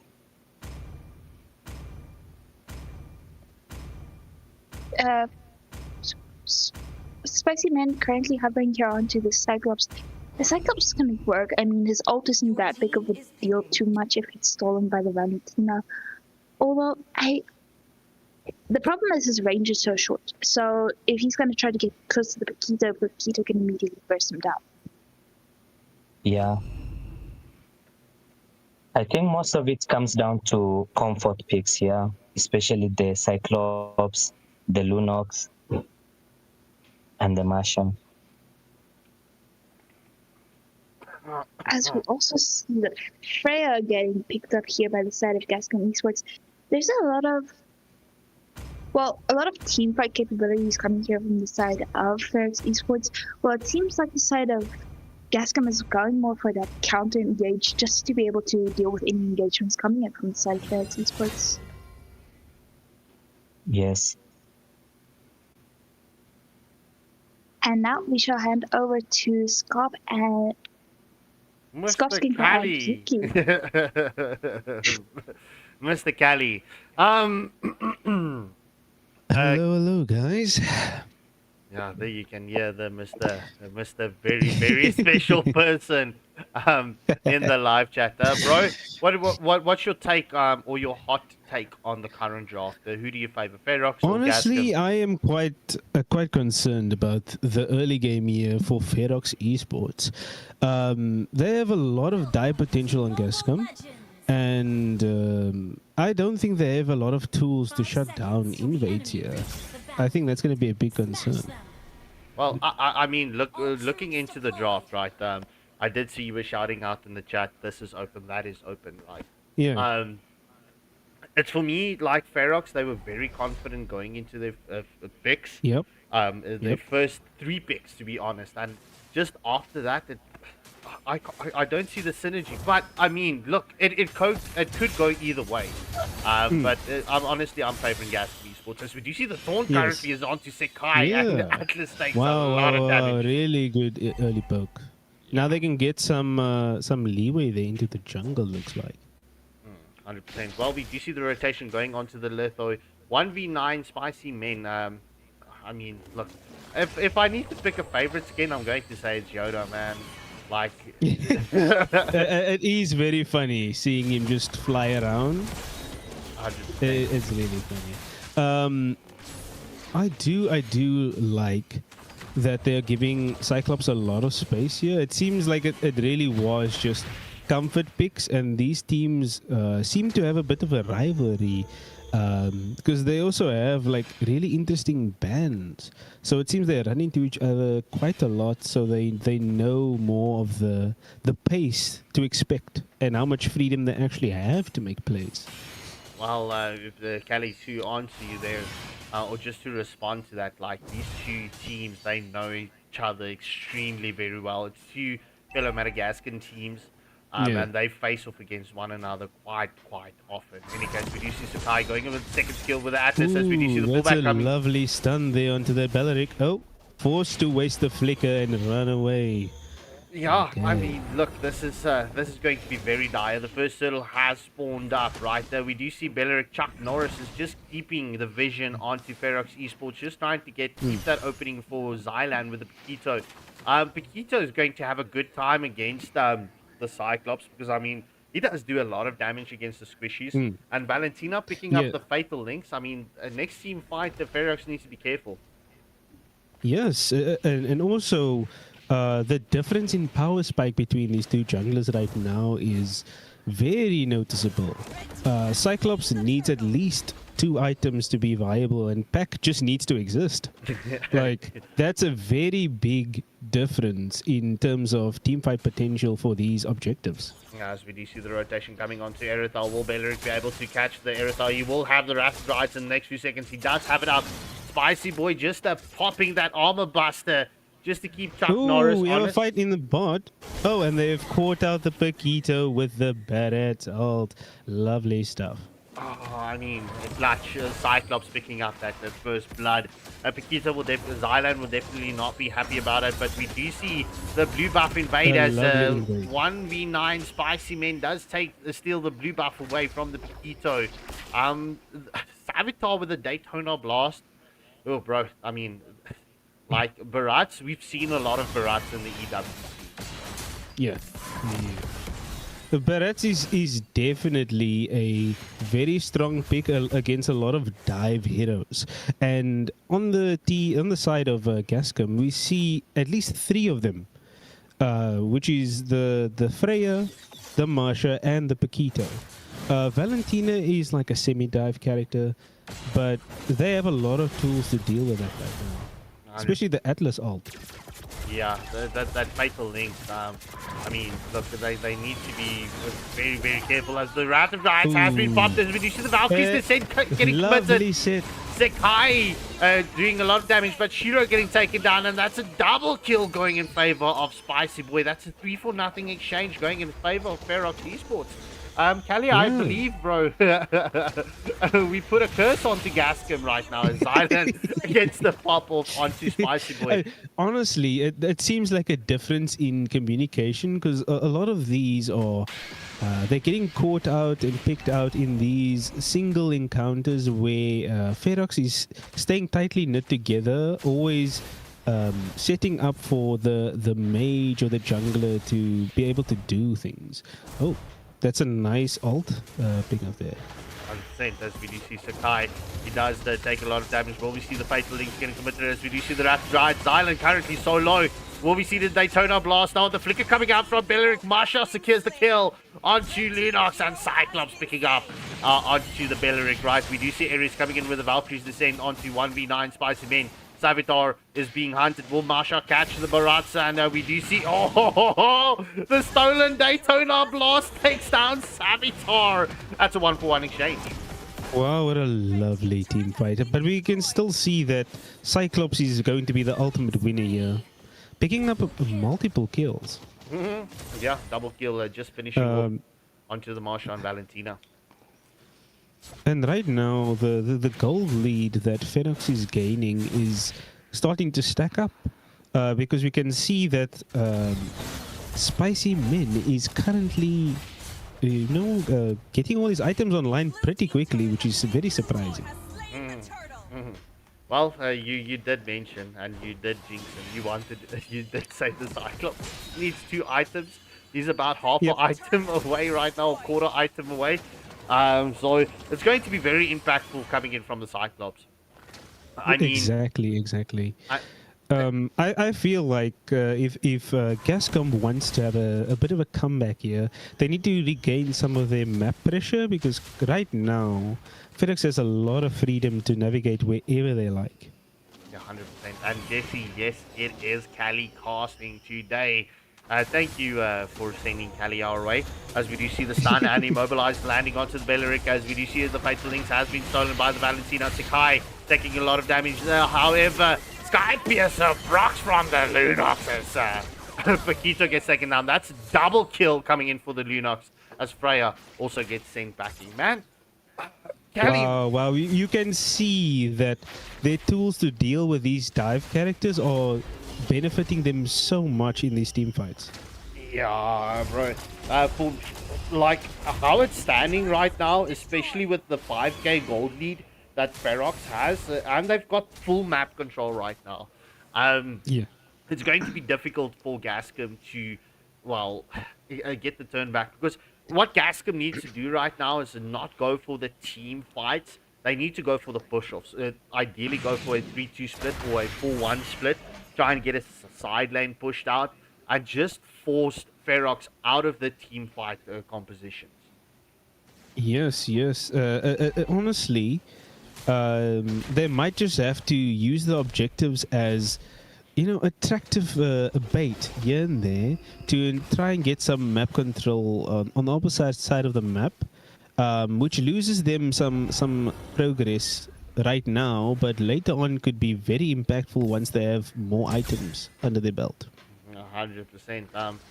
That's yet another jungle invade going in favor of Ferox. They're definitely not wanting Xylan to farm up. This forces Xylan away from the first objective. We do see it's the first Lord spawning up just past the 8-minute mark, right? And well, 1v9 Spicy Men does take it. Well, as you can see, they did go for that bottom tower just to get some control so they can maybe invade for the red buff. But Spicy Men has been very consistent in full clearing. Not allowing XP to get picked up. So, ladies and gentlemen, we're just before the 9-minute mark. It's 6 kills advantage going in favor of Ferox Esports, and it's a 5.6k gold lead at this moment. Did you see the Rats and Giants getting committed from the Beleric a little bit preemptively, trying to pull everyone under to the tier 2 turret? However, Cyclops does get the kill onto Marshals. We do see the place onto... Oh! Will we see the Daytona Blast? Oh, yes, sir! That's a double kill going in favor of the Cyclops. What a lovely set from the Atlas. And Barretts did a lot of work there to create space for them, just so that all the carries would be comfortable and be able to just play out those team fights. Yeah, man, it's looking very dire for Gascom, because at this moment they do not have like a heavy damage dealer like for the likes of a marksman in their side. So this can come in costly. I mean, look at Valentina taking a lot of damage from that heavy crossbow coming in from the Aerosol. This is a very concerning situation. But I think at this point it's better for them to save some of their energy and just go to a game 2.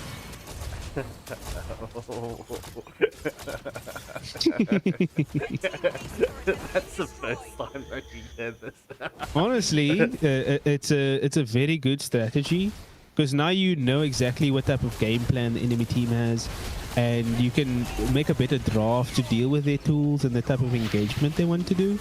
So now they're armed with knowledge, and they're warmer now because it's going to be the next match, Oh, well, 100%. Well, let's see how it's going to play out. Oh, Marsha just getting shredded. That's all 3 HP bars. When you see the solar fatal links, does land on 2-3. But Valentina does get the kill onto the Baratza Valkyrie's descent, and that's it. Ferox Esports. What a lovely match. Taking from both teams. They did their thing.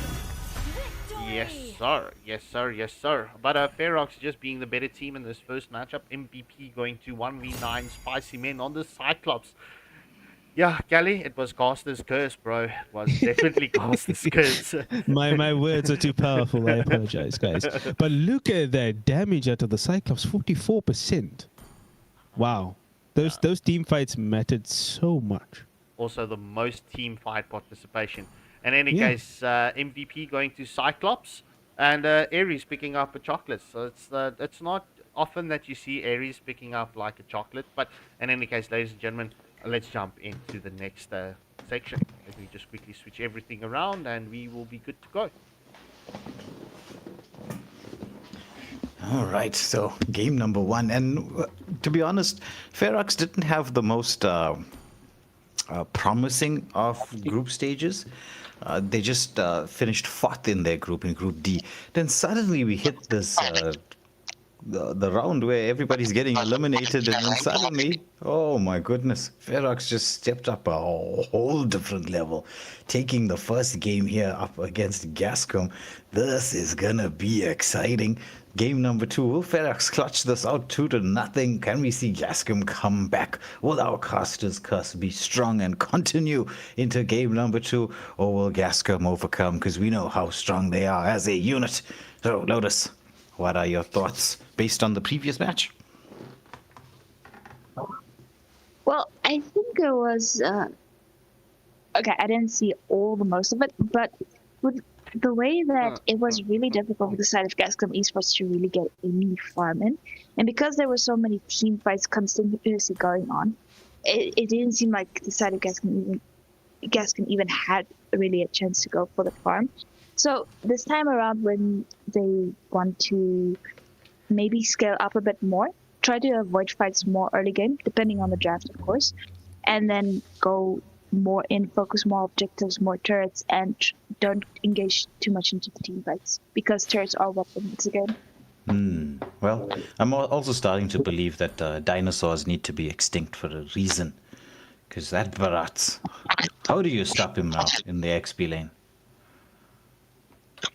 Someone I think with we need that another. thought to themselves now. Dinosaurs are just blah. I'm gonna cook up some blondes, bro. I think we need another meteor. Another meteor to end this dinosaur reign of terror. You know, maybe I could assist with that and just summon them Your team out of thin air. banning. Yeah. We'll do some magic. No. The curse is apparently strong with this one. Oh wait, yeah. You know what? Yeah. Let's let you and Callie do this drafting real quick, because there's some feedback on Lotus's Your team side. is banning. All right. Yeah, Lotus always has Alright. problems. It's a story of her life. She was born a problem. She's maintained the problem.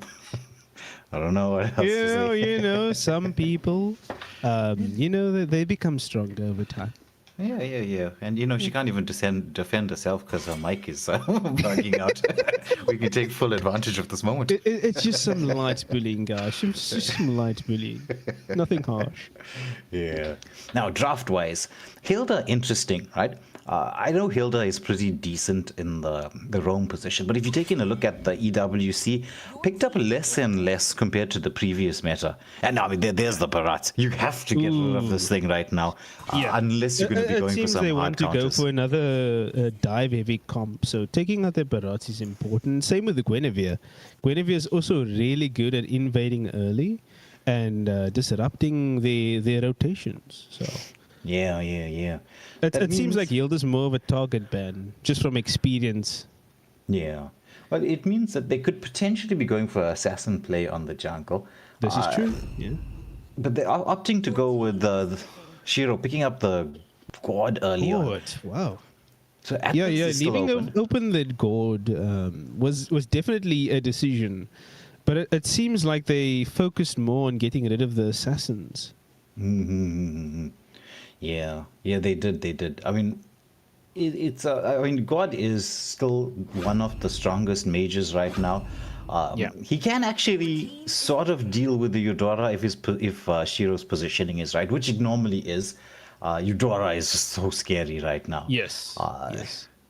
And it also I mean, prevents the potential Atlas pick coming in, because God Atlas combo is quite deadly. Yeah, but I think they are just extremely confident in the Atlas anyway. So going into that mage combo on the enemy team, the Mina Eudora, I don't think they have much issues to worry about. You know, ironically, we were joking about Your the team Scarp is picking. sponsoring Wi-Fi to all the players. Way just disconnected. Oh, it's okay. I guess I'm taking the reins. Yeah. Yes, sir, that is you. Your team is Oh, what a lovely Ismay pick. That's just to counter out that Paquito. And also taking it away from Gascom Esports, because Ismay would have countered their team pretty hard.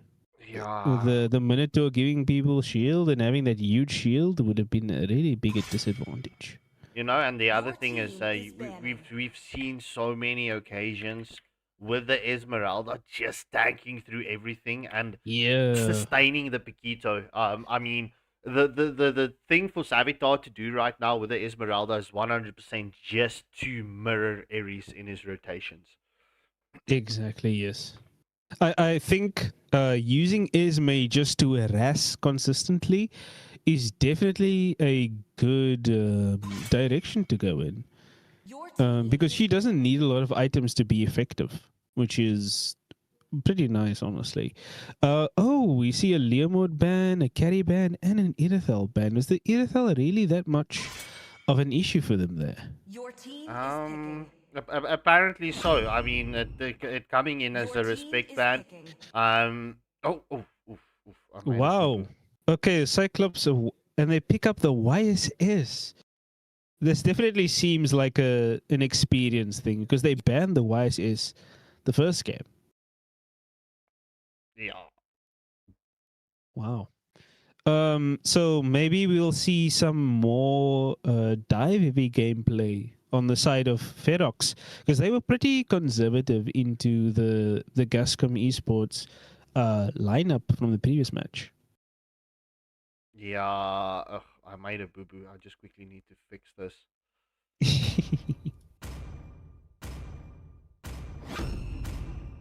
Ooh, okay. Ling Moscow. Ooh, Sui, picking up the Suyu. That's a good one. As Nyland is very, very comfortable with this Suyu. Okay, that was an irreparable boo boo that I made on the draft overlay. I picked up the Cyclops instead of banning it. But yeah, bro, look, this is a completely different. Oof. Wow, this 1-1 is definitely a interesting choice to make. She definitely has a lot of good tools against these chase heavy characters, always staying a bit out of their range. But Ferox does have a really good team fight setup, so they might be able to make this 1-1 shine in this match. Yeah, look, the only concern that I've got with the 1-1 right now is the fact it's going to be very difficult for her to set up the crossbow tag, especially like against the Atlas, the Piquito, or the Suyu, and even the Moskov. So Exactly. I think the only thing that 1-1 can focus on would be the Gord when it comes into the team fights to get that crossbow tank set up. But I mean, 1-1 is going to be needs to be very careful against the Piquito. So just for the fact of that, I'm actually not loving this 1-1 pick. Well, it could be that 1-1 is just a bait pick. Meant to distract the Paquito or the Suyu in the team fights so that they focus her instead and let the Esme kind of have a bit of a free reign. Yeah, 100%. All right. It seems like we're going to be handing over to Zawero. Yamiru, you good to go?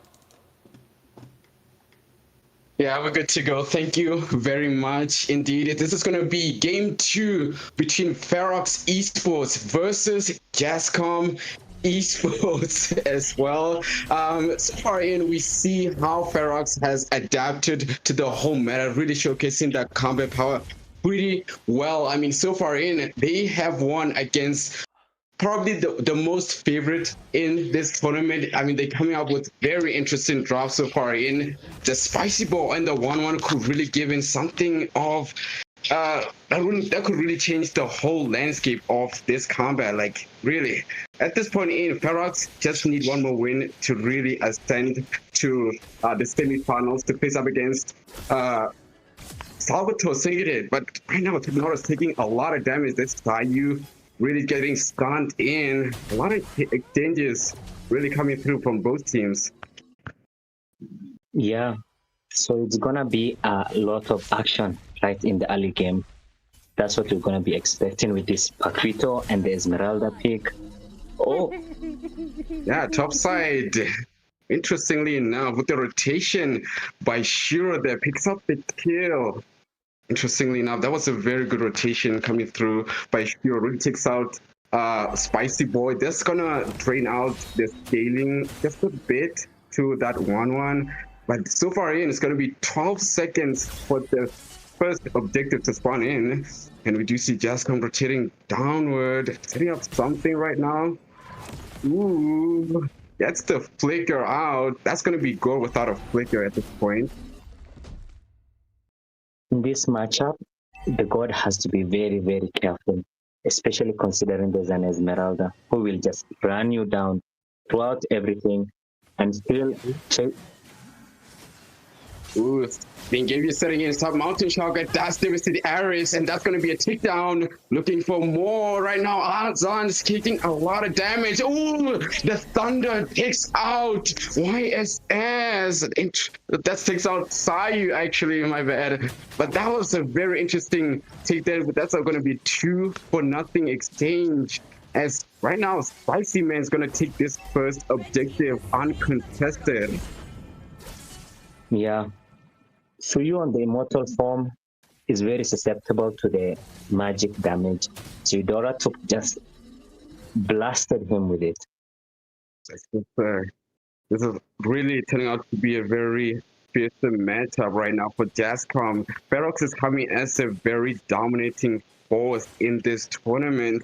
I mean, like, so far in, we have seen Gascom come up with a very interesting turnaround up against Green Up Duty. They did lose on game 1, but when it came to game 2 and game 3, that's when the game started to shift and they managed to pick up the wins. Oh, on top side, engagement setting in onto Spicy Boy does manage to escape there with just a silver of HP.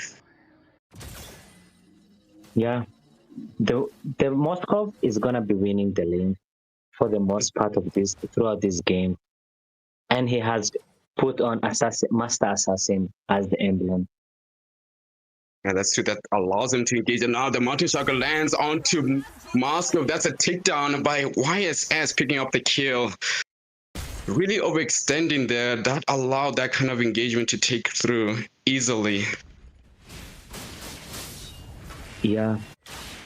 Bauta has to watch his laning carefully. He extends a little bit. Ooh, the Fatal Link's connecting with the Mini Free into the mix. That is the devastation coming on. Mr. Gush into the mix as well. YSS takes out Chick Norris. As the outside is still on go with Shiro taking out Spicy Man. And now Savitar trying to get into the mix as well. The Despair Storm gets it. Oh, a KO Strike takes out Chuck Norris in a devastating burst damage. Now that's going to be an interesting recuperation in the side of Gascom Esports, taking up the kills, really showing signs of life as the next objective has found in their favor. Ooh, Spicy Boy. Looks like Spicy Man looking for a contest around the turtle. It's going to be an insane red shoe battle coming in through. Who is going to take the turtle in? As the game is setting in through. Now the 1-1. Devastate Chuck Norris. Ooh, the game is setting in hard as Bota is going to get taken down. Interesting plays coming through. 2 has fallen on the side of Shiro with the Mystic Guys to the power buff. What's that? We got so many Natalias right there.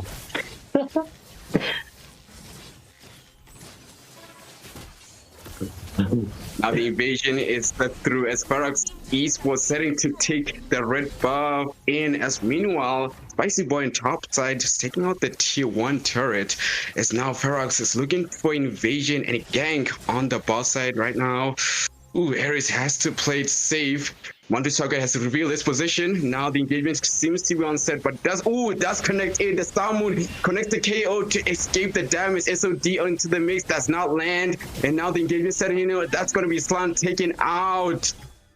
Ferox Esports completely dominating right now. And so far in, Spicy Boy taking advantage of the distraction to take out tier 1 turret, but does not make it through. Right now, it's gonna be a tough game for the Atlas. He can't find the engages that he needs to find, that he's known for, and that's why he's meta. But he really can't seem to engage. Ferox always goes fast before they can even react. That's very true. At this point, Ferox has quite the tempo coming in. They are showcasing quite the excessive combat power right now. I mean, we have never thought like a team that was just merely in fourth position of Group D to come up to be such a powerful heavyweight right now. I mean, like they up against one of the top squad in our server, Gascom Esports. So now, Ferox on the turtle, uncontested. Sakai really keeping that zoning in quite well. So that's going to be an uncontested turtle. As now Ferox looking to engage onto tier 2 turret on top side. Will not find the connection. The Savitar lands the Star Moon, but will not get the kill. It's going to be tier 2 turret taken down. Ferox seems to just be running down everything. Wherever you look, every corner of the map you look, Ferox member is just in your face. Savitar rotating all the way to the top lane. I mean, this is quite an interesting matchup. Ferox Esports. No one would have thought that Ferox would be this well devastating. I mean, like so far in, we have seen this level of performance exposed when they face up against Crown Maki. So it's not to be underestimated that clearly in Ferox is really coming off as such a dominating force in this tournament. They have quite the combat power to even really ascend to the semifinals at this point. Like all favor was on Gascom Esports to face up against Salvatore Syndicate, but so far in, it could very well just be Ferox moving to the semifinals. Yeah. Let's look at the goal lead.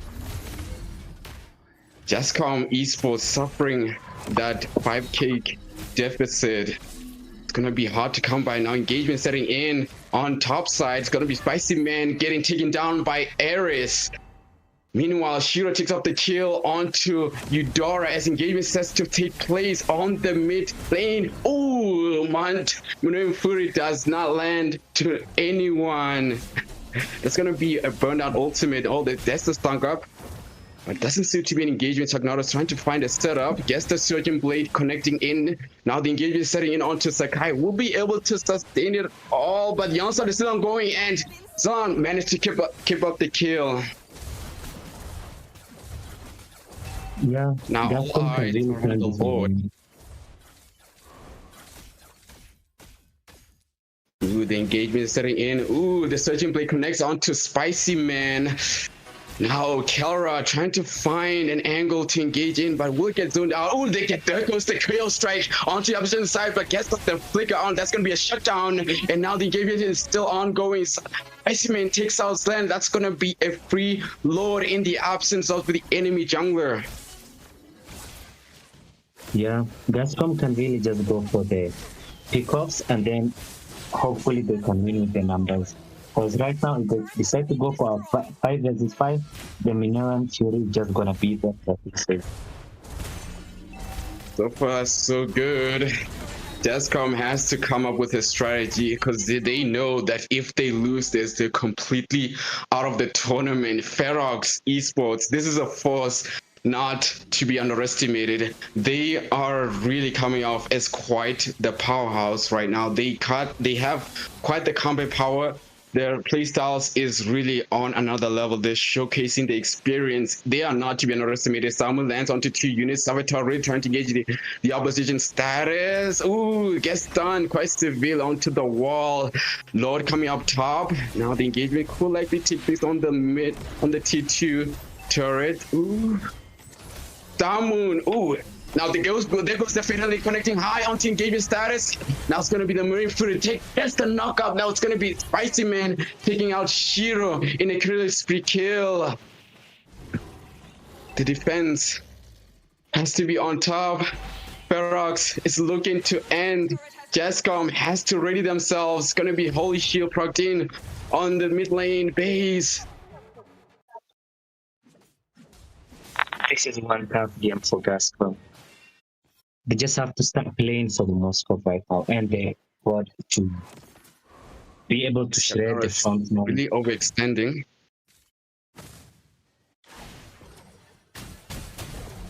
at this very moment, Ferox has quite the tempo. They have really good map control in their favor. The engagement has been started. Oh, now Aris with the pickoff takes out the 1-1. The Mlbb has been beaten out. Now that's going to be, oh, the Fiddle links onto 2 units. There's the follow-up. The engagement setting in. Mr. Gus does not land onto the enemies. The SOD lands onto Ravi. Will they get through the minute to get the kill? And now Sam picks up the kill. Now the onslaught is long going. Gascom looking to turn around this matchup going on.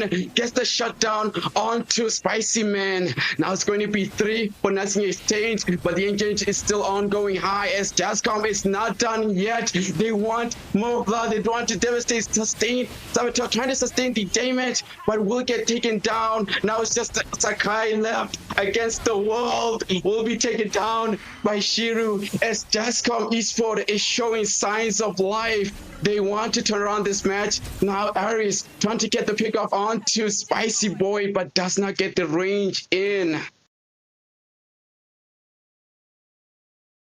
Gascom Esports have finally lowered the gold deficit. Now with the gold lead just barely, they have a chance to turn this battle around.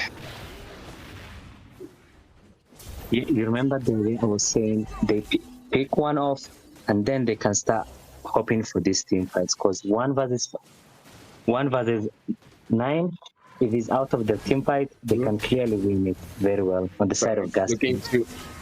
Oh, Sakai steals the Lord. Now the engagement. Gascom is going to get punished severely. It's going to be the backline. That's going to be Chuck Norris taken down.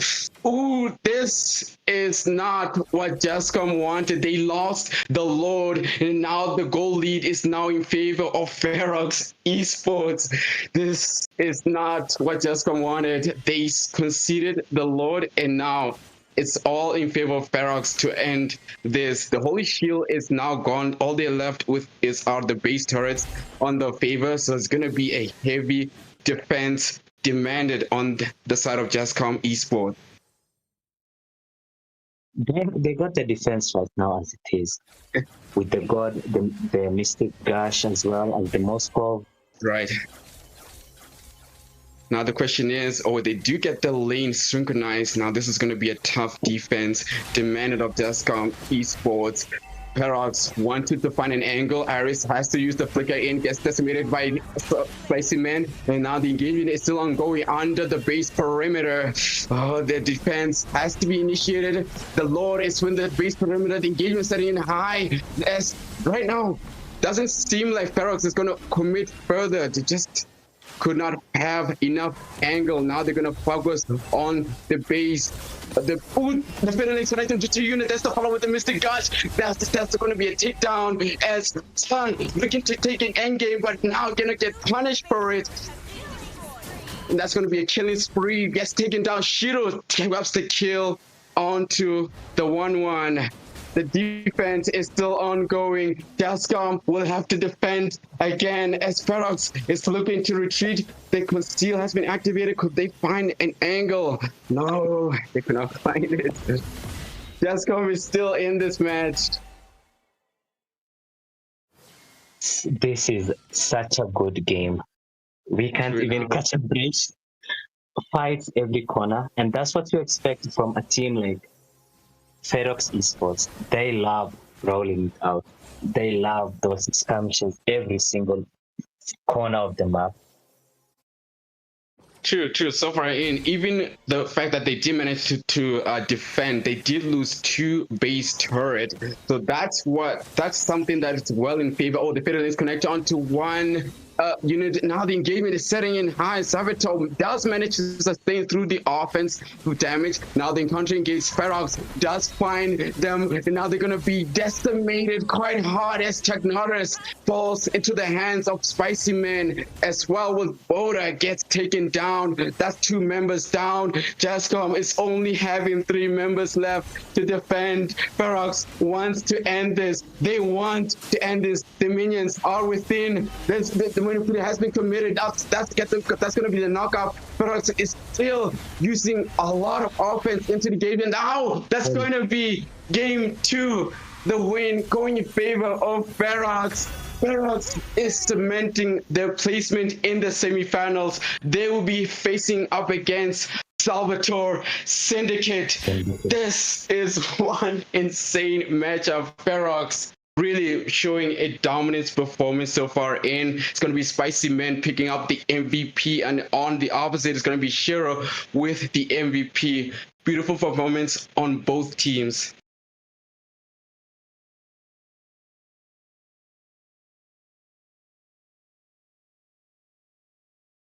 Honestly, both teams did really great. You can see that Gascom did a lot of adjustment in that second match. They could put up more of a fight, but that one battle at the end really sealed the deal. They lost a lot of their tools, and well, thank you guys for watching, and we'll be happy to see you tomorrow. Yeah, make sure you come, please, please. All right.